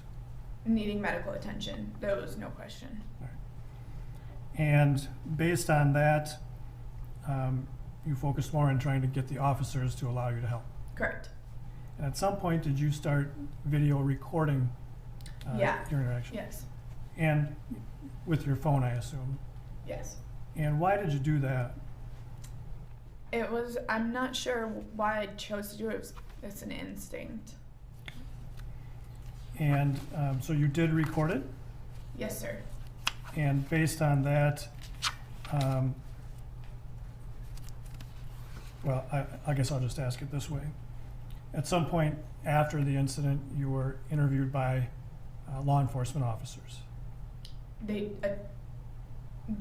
BCAs? Or? Correct, yes. Yes, sir. And you made that video available to them, correct? Correct.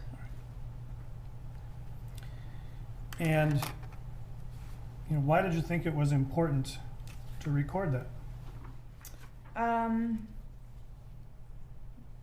Because memories of witnesses are never going to be as good as a video. And so you wanted to have it to preserve. It wasn't conscious, but I'm sure that's why anybody takes a video. Yeah. And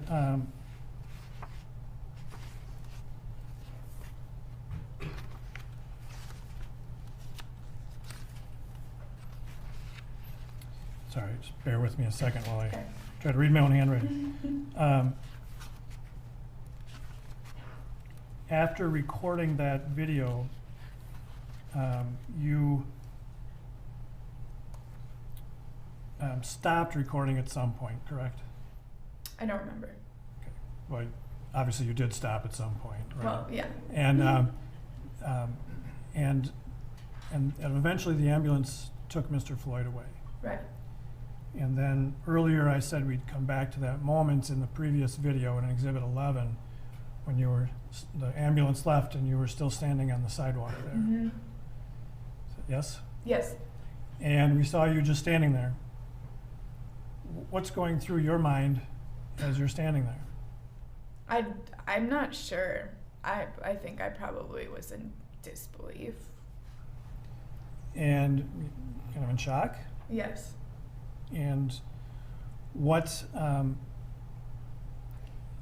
and at some point then, did you also make a 911 call? Yes. And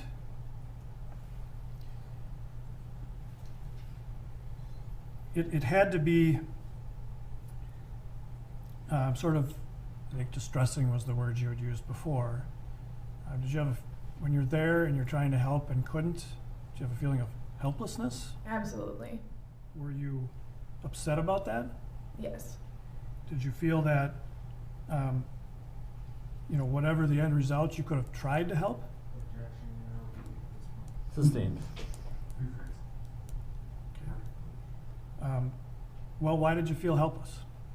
Because there was a man being killed, and I would have, had I had access to a call similar to that, I would have been able to provide medical attention to the best of my abilities, and this human was denied that right.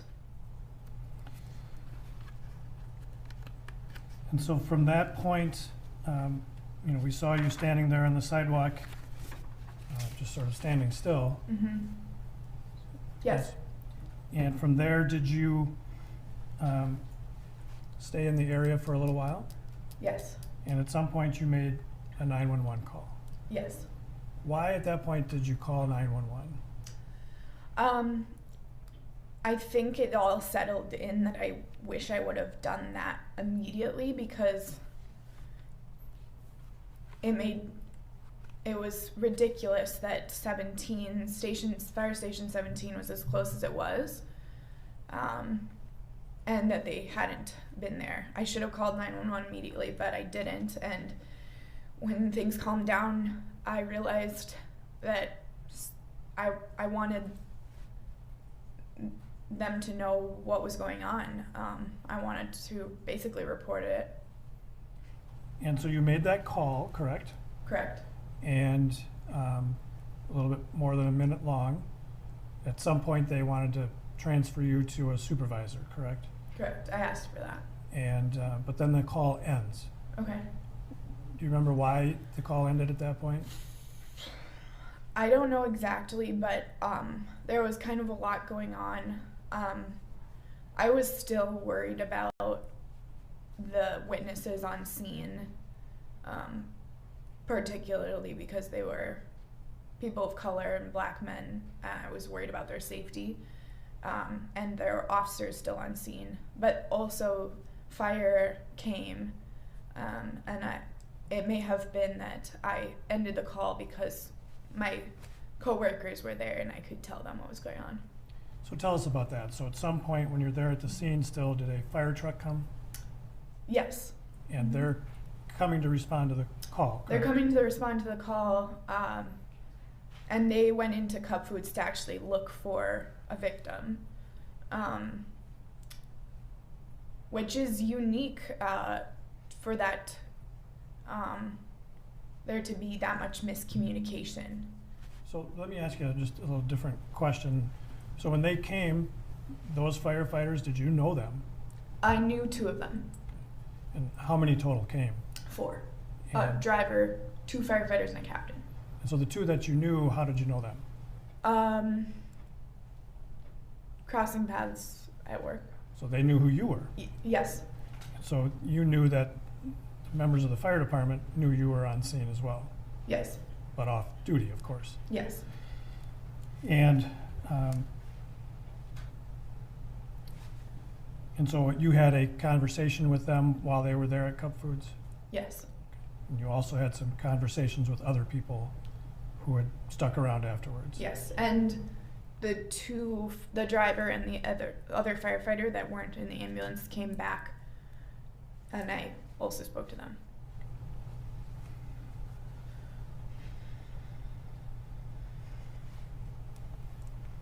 I have no further questions, Your Honor. Mr. Nelson. May I have 1 minute to go print something? You may. Everyone can just stay on a stretch in place if you'd like.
Please.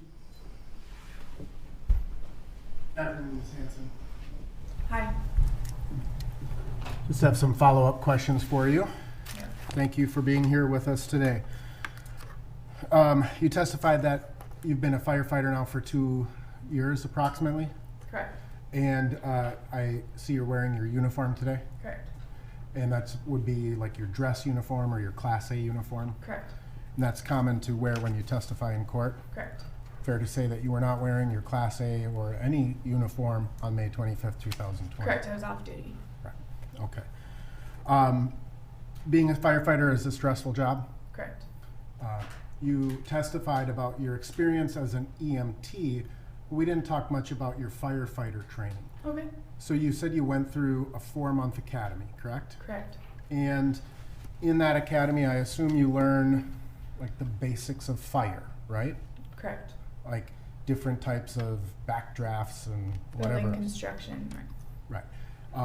How to approach a fire, how to, where to aim the hose, I guess. Yes, but fire is fire. Right. So but sometimes you probably got to come from the top down or from the bottom up, right? Different always. Right. And you learn about like going into a burning building, right? Right. Being safe, being cautious. Right. It's again, part of what you have to learn is how to deal with the stress of being a firefighter. Right. Do you either in the academy or in your continuing training, do you have trainings that focus on how to deal with the physical reaction to stress? We do go over that in our trainings throughout the continuing ed. Also, I think you're suited or not for the job. Sure. Takes a certain type of person to do the job, Right. But breathing becomes important, right? Right. You put on an oxygen tank, a mask. Yep. You've got to know how to breathe properly. Controlling your breathing, right. And sometimes you may go into a situation, it's not totally on fire and you may not have your mask on. You're running upstairs to save someone's life. Again, controlling your breathing, right? Right. And you learn about, have you ever heard the term tunnel vision as a part of fire training? Not necessarily as a part of fire training, but I know what tunnel vision is. So when you're stressed, you kind of focus on Yeah. a particular thing, Right. right? And it kind of changes your peripheral vision and you become hyper-focused, right? Mm-hmm. So you're familiar with that and you may have experienced that in the context of your firefighting. Yes. And obviously, and unfortunately, I'm assuming that sometimes you're not able to save everyone, right? Correct. And that there's a level of trauma that comes with that, right? Sometimes. Right. Depending on the circumstances. Correct. You also testified that you have both a national and state certification as an EMT, right? Correct. That stands for Emergency Medical Technician. Correct. And that's basic first responder stuff, right? Medical training for first responders. I believe that there's more basic. I mean, I think the police officers are not emergency medical technicians. Right. But then it's not as high as like a paramedic. Correct. Right? So a paramedic has even more training than an EMT. Yes. Right. And obviously, maybe the CPR you learned to become a lifeguard was less intensive than what it took to become an EMT, right? I took it much more seriously because I was practicing it and using it, but it's the same. Yeah. But in your EMT training, you also learn like tourniquets and splinting and like I mentioned before. Yep, all of these sort of assessment and emergency first responsive care. Yep. Okay. And you testified that because you've only been a firefighter for 2 years, Mm-hmm. you've been in several burning buildings. Correct. Now, have you ever been in a burning building or outside? Let's say you're outside. Let me ask you a hypothetical question. Mm-hmm. You're outside of a burning building and you're spraying the hose on the fire, Mm-hmm. right? Has anyone ever tried to come up to you and say you're doing it wrong? No. Do you think that, has anyone ever stopped to film you when you're fighting a fire? Yes. Okay. So you see someone, you're fighting the fire, Yeah. and someone starts to film you. Does that, I'm sorry, Your Honor. Let's try not to interrupt each other. Go ahead. It's not conscious, but Yeah, I know, it's not a normal conversation, so we get it. we all started talking at one time. Even. Okay. So it's unusual, but I'm sorry, and I'll try to slow down too, right? So you're fighting a fire, right? And you may notice a citizen filming what you're doing. correct. And that would not necessarily interfere with your ability to fight a fire, No. right? Have you ever had a citizen start to yell at you while you're fighting a fire? No. Do you think it would make your job fighting the fire harder if someone started yelling at you and telling you that you were doing it wrong? I'm very confident in the training that I've been given, so I would not be concerned about somebody that was not trained to the extent I have been, and I would continue to fight the fire the way I would. Right. But do you think it would be distracting? No. What if there were 12 people yelling at you and telling you that you were doing it wrong? I think a burning structure in a city where there are buildings and homes and people living on either side is much more concerning than 20 people trying to tell me to do something different. Right. But you wouldn't be distracted by that at all? No. What if they started calling you names? Like I said, I know my job, and I would be confident in doing my job, and there's nothing anybody could say that would distract me. Okay. So, what if they started to physically threaten you? I'll repeat myself because I'm confident in my job and what I do and what needs to be done and my training, so I would continue to do that. What is staging? What does it mean when a fire department stages at an incident? It's always different, but we can stage to wait for someone to assess what's exactly going on and how we need to tackle that particular call. Okay. So let's assume there's a call and the police are on scene at the call, right? And Sorry to interrupt. Are you talking about a medical call? We stage for different things. Sure. Let's leave it as a medical call. Okay. And there's some trouble at the scene. Do you just come right into that emergency call, or does fire stage until police clear the scene? We stage and wait for police to give code 4. Right. Code Clear. 4 means all clear. Safe, yep. Right. So in a situation where there is trouble and the police are dealing with that trouble and they know they need a medical personnel to come into the scene, Yeah. medical won't come into the scene until it is called code 4, right? Correct. All right. And you said in your experience you've been on numerous calls throughout the 2 years you've been a firefighter, right? Correct. And what would you agree that a fair number of those may have been calls that started out as call where the police responded first? Correct.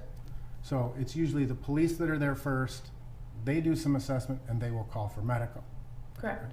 Have you ever been called to a scene where the police didn't call you? Meaning the police were present and they weren't the ones that called you? Can you repeat the question? Sure. It's a little confusing. Police go to a scene, right? And whatever's happening at the scene, and they just don't ever call for medical, even though there's a medical situation. Well, I wouldn't know because that means I wasn't called to it. Precisely, right? So if you go to a scene, it's because you're responding to a call, right? Correct. And the reason that you're there is because the police call you. If the police are on scene first. Right, if the police are on the scene first. And so in a situation where you see someone having a medical emergency, right, wouldn't it be reasonable to assume that the police had already called for medics? It would also be reasonable to assume that if the patient was cuffed I'm going to ask you, I'm going to say objection non-responsive. The answer will be certain. Wait for the question and then answer the question that is asked. It's a yes or no question, ma'am. Is it reasonable to assume that if a patient is having a medical emergency and the police are present, that they have called for EMS?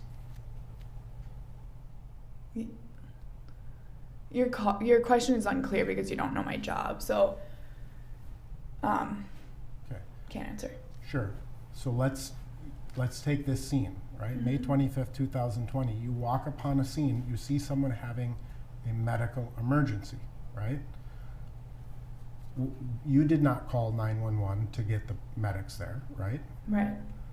Would it have been reasonable to assume that medics had already been called based on what you saw when you first arrived? Yes. And in fact, paramedics did respond, right? You saw the ambulance come up. Yes, that's not their normal response time. Okay. And so you noticed there was some abnormal response time for medics. Right, and I also noticed that that is precisely the kind of call that fire would respond to, and Station 17 is just a couple blocks away. Okay.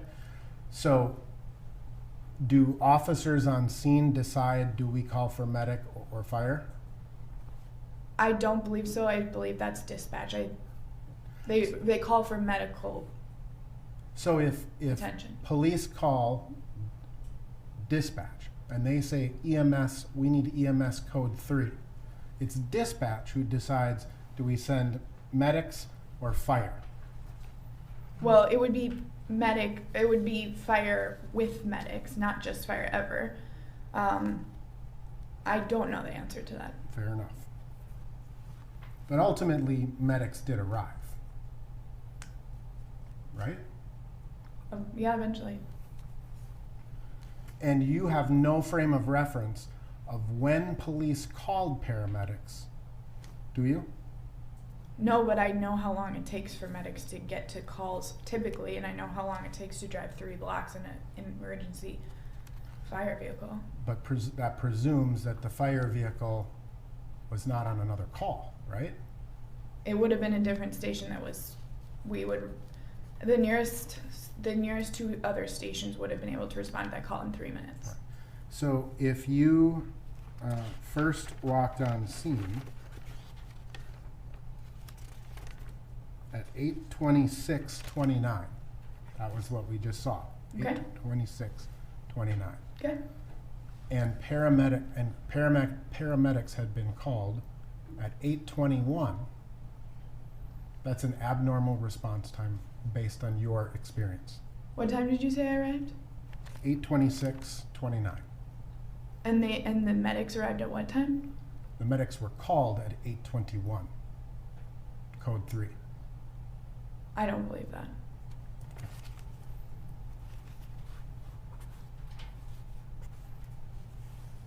But again, you have no frame of reference, right? I mean, you've not seen any police reports, you've not looked at the CADs, you've not heard the 911 calls, you didn't listen to dispatch that night, did you? That night? No, not that night. Okay. But that's totally abnormal. All right. And fire would have been added to that call because we go to calls like that all the time. Right. And so it was abnormal, it would be completely and totally abnormal in your experience for it to take that long to get to the scene. Absolutely. All right. And are you familiar with the term load and go? Yes. And I believe you had a conversation with the BCA agents shortly after this incident, and you described what you observed as far as the paramedics doing was what's called a load and go, right? Correct. And that is essentially, as I understand it, paramedics arrive, something is amiss at the scene, Mm-hmm. so we put them into the ambulance and we move the ambulance to another A safe location to Right. address the needs. And that's what you observed here, right? Correct. And it's because there were quite a few people, and those people were all fairly upset, right? Correct. And so, in your mind, as a paramedic with the experience that you have, EMT. oh, I'm sorry, as an EMT, I apologize, but as an EMT, you've done load and goes before? We've done load and goes, yeah. Right. And so, the reason that the medics did not commence, at least as far as you understood, commence resuscitative efforts for Mr. Floyd was because they were doing a load and go, get him away. Correct. I want to object to that. It's no personal knowledge of this witness. Overruled. That's what you told the agents, right? I don't remember exactly what I told the agents, but it looked like a load and go to me. Okay. Now, in terms of your, again, personal experience, Mm-hmm. or excuse me, on that day, the paramedics drove off, and then at some other point, a couple minutes later, is when the fire truck arrives, right? Right, and that's how I knew there was something wrong when requesting medical assistance. Okay, because the fire department showed up at Cup Foods, and the ambulance had already left and gone to another location. No, more because the fire, whether it's 17s or a different station, would have been able to respond to that call much sooner than medics were. All right. So, in I mean, you kind of formed that opinion on that day that there were some miscommunications between medics and fire and police. Right, which, I mean, not to the fault of medics or fire. It's, we get a call and we go. Okay. So it was police and dispatch that miscommunication would have come in. Okay. And again, that 5 or 6 minute delay is just unheard of in your experience. Yes. Not by medics, but by fire specifically.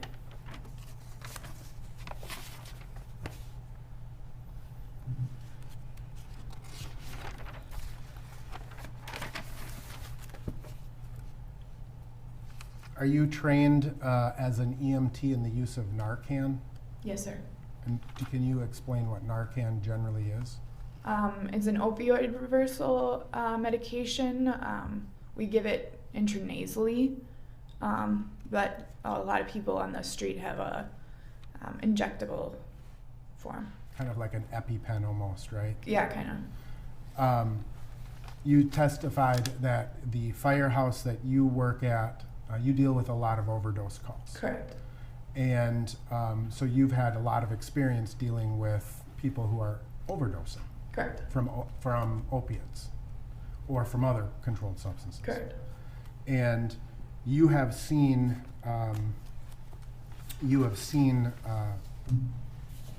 or dealt with many people who come out of an opiate overdose because of Narcan. Correct. If I didn't have Narcan though, we still give if we'll monitor a pulse and give compressions as necessary. I've never not had Narcan, but I would be able to give medical attention to somebody that had overdosed on an opioid and lost their pulse. Okay, so let me ask you, is it fire department policy when you are going to a call of an overdose that police are also dispatched to that call? I believe so, yeah. And that is because when people are revived from that, they often become combative, right? Not often. I'm sorry? Not often. But it happens. I've seen it happen.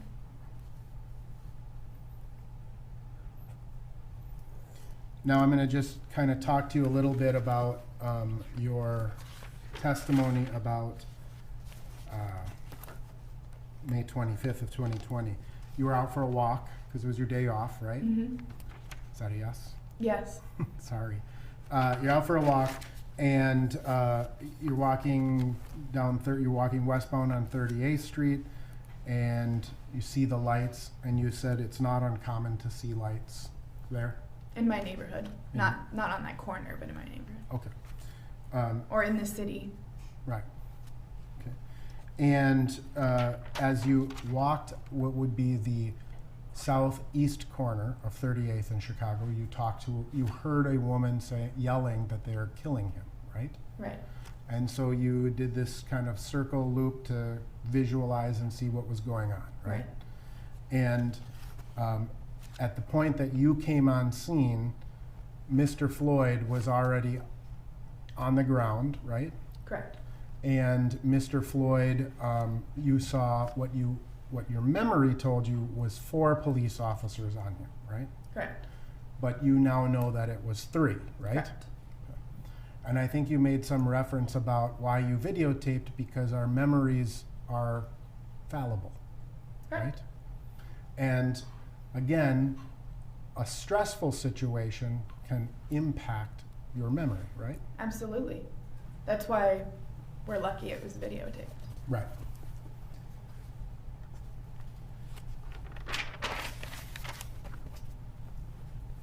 It's also fair to say that once you kind of came, you first talked to Officer Tao, and you said that you identified yourself as a Minneapolis firefighter, right? Correct. And Officer Tao asked you to step onto the curb, and you did that, Correct. right? And you would agree that when you first arrived on scene, your own personal, I'm just talking about you personally, your own personal demeanor was much more calm. Correct.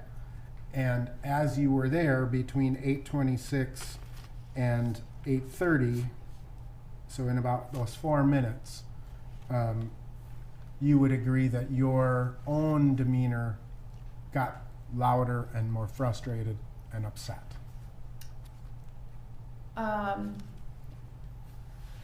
Frustrated, I'm not sure is the word I would use. Angry? More desperate. And you called the officers a bitch, right? Yeah. I got quite angry after Mr. Floyd was loaded into the ambulance, and there was no point in trying to reason with them anymore because they had just killed somebody. So in terms of the time that you were there, you have no idea what those officers were doing on the side of the car, right? Say it again. The officers that I couldn't see from my vantage point, is that what you're asking? Right. You Right, don't know what they were doing. I couldn't see the two junior officers, except for maybe like their shoulders up. And so it's fair to say you don't know what they were doing. Correct. You don't know what they were talking about. The two of them, no. And there was, again, you described a fairly large crowd, 10, 12 people that were all in that general area. And several people were yelling, right? Right. And some people were yelling louder than others, right? Right. And a lot of people were saying things like, get off of him, right? Right. And a lot of people, you yourself, were saying, I want to know what his pulse is. Yeah. Right?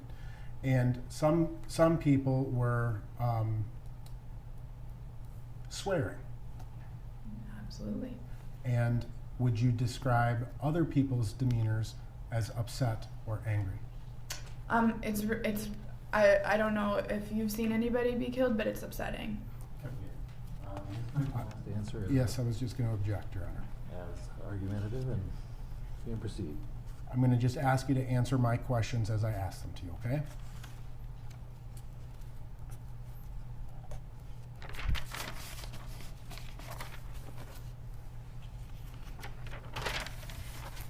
You also talked about how when you first approached, you saw the complete and total body weight of all three officers on Mr. Floyd. I never said all three officers. Their body weight was on him. The two in the back, their full body weight was seeming to be on him, but that's not something that would kill. All right. But you testified that their Okay, yes. body weight. Yes, my their question body is, weight, yes. was on. Just answer his questions if you would. So just to be clear, for the record is clear, you testified. Yes. Let me finish my question. Finish your question. You testified that when you first arrived, you observed the weight of all three officers on Mr. Floyd. Yes or no? Yes. But again, once you were ushered or commanded or directed, whatever term you want to use, to the curb, you again, as far as the other two officers, you were not watching who had their weight, where, or when.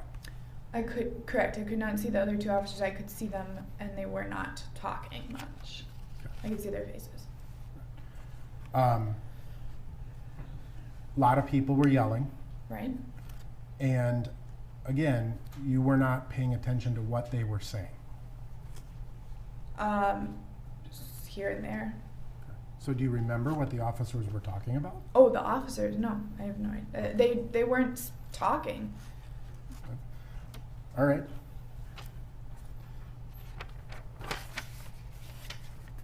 You also testified that as you were observing Mr. Chauvin on George Floyd, that you formed the opinion that Mr. Chauvin's hand was in his pocket. Correct.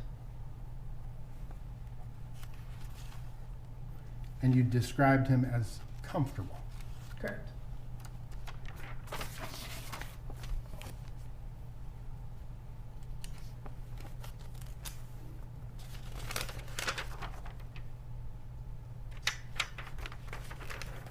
You also testified that you observed what you thought to be fluid coming from Mr. Floyd's body, and you assigned that, or you believed that to be urine. I considered that it was, and took that as a sign. that Do he you needed- recall telling the agents that it was his urine? I don't recall.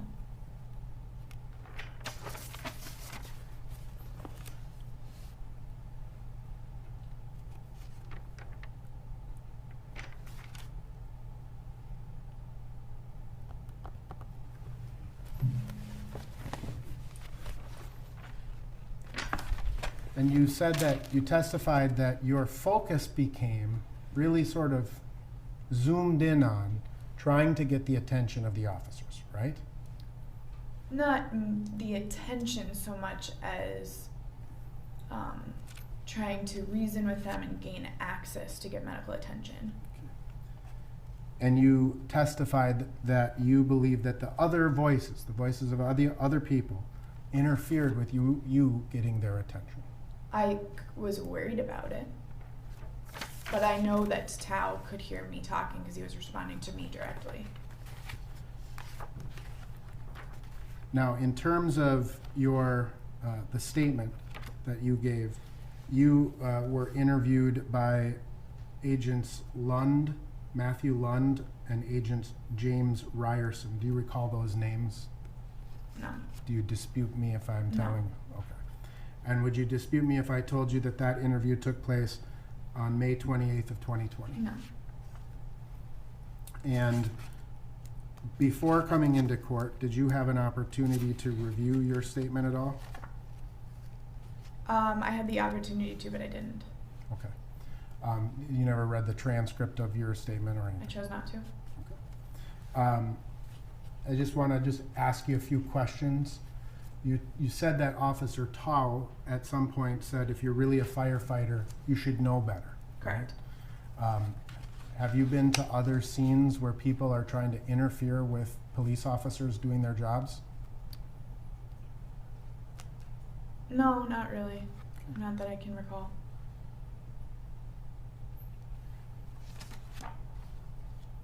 Do you remember telling the agents that you believed that Officer Chauvin had his hands in his pocket? Vaguely remember saying that.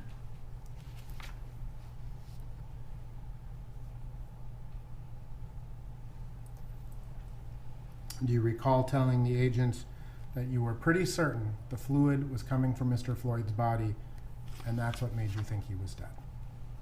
I'm sure I said that. Pretty sure.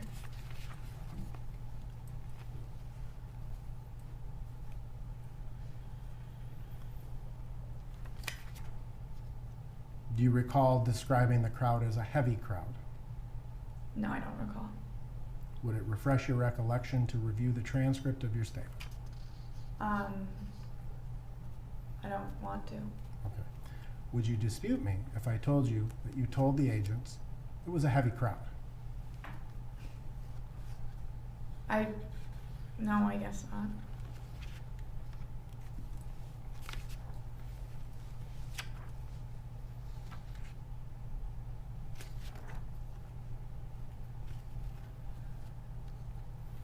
Do you recall after paramedics took Mr. Floyd and then you had a conversation with the firefighters that arrived, how you described the physical appearance of Mr. Floyd? I don't recall.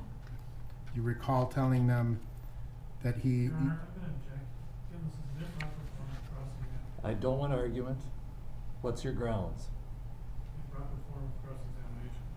Sustained. You may impeach if you wish. All right. I know you don't want to look at your transcript, but may I approach the witness? You may.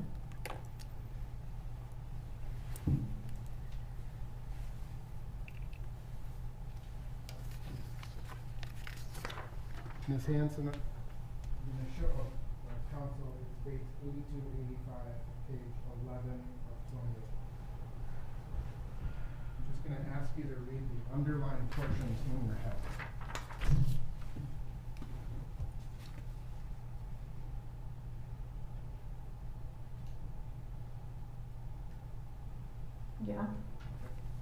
Does that refresh your recollection of this conversation? Yeah. Did you describe Mr. Floyd as a small, slim man? Overruled. Yeah, it appeared to, with 3 grown men on top of somebody, it appeared that he was small and frail. Okay.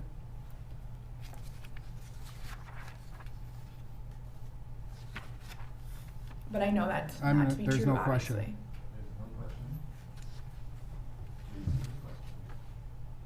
I was finishing my answer.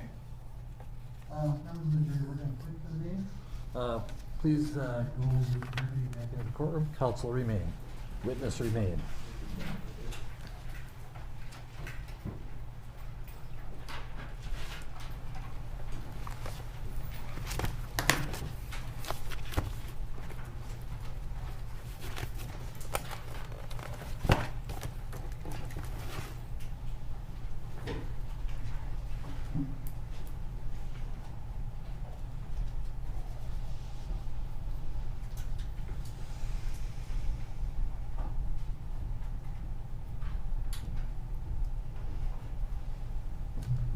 Be seated. We are outside the hearing of the jury. Ms. Hanson, I'm advising you, do not argue with counsel, and specifically, do not argue with the court. Is the cameras off? Are the cameras off? No, they are not. We are on the record. Okay. You will not argue with the court. You will not argue with counsel. Mm-hmm. They have the right to ask questions. Your job is to answer them. I was finishing my answer. I will determine when your answer is done. Okay, well. And so, do not argue with the court. Do not argue with counsel. Answer the questions. Do not volunteer information that is not requested. The attorneys for the state have redirect. They can ask you questions if they think that certain things were left out. Okay. It is counsel's prerogative to ask you leading questions and for you to answer those and not volunteer additional information. Okay. Are we clear on this? We're clear. Thank you. Come back tomorrow at 9:30. All right. Good night. Do we have the person with the cell phone? Could we arrange to have that person come down? Somebody from the state to have access to that person? If you could have that person come in.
We'll chat in chambers after. But do we have this person? I think somebody went to find the person. I escorted a different individual, so If you'd like Alright. me to double check on that and come right back, I sure can. Why don't we go back into chambers while we're waiting until that Yes, person Your Honor. is present. Once they're present, they can be escorted up to the podium.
All right, we're on the record.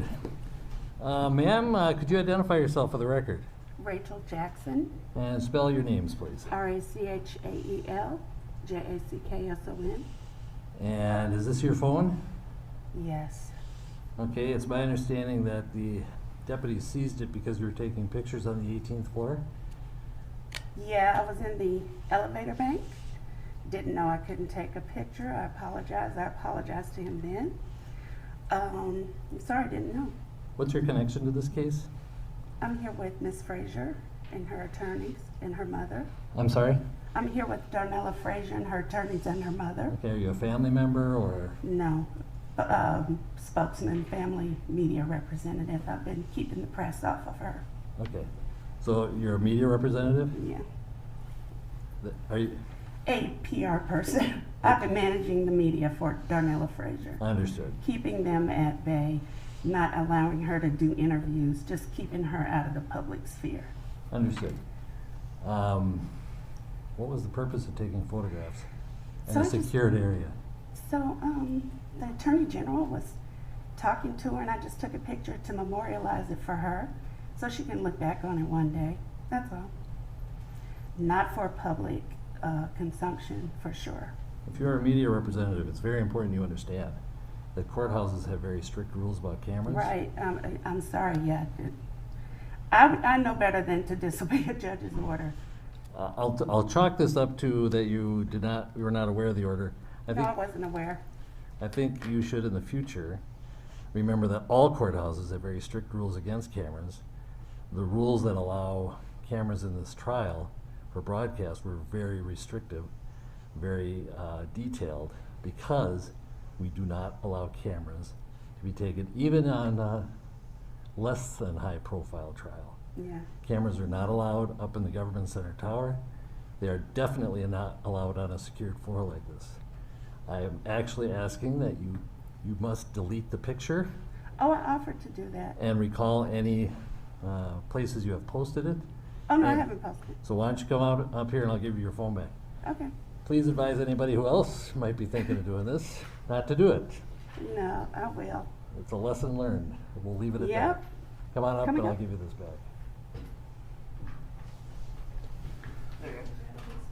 Oh, I understood. I'll take the apology and I'll attribute it to good faith mistake. All right, thank you. We're adjourned until tomorrow.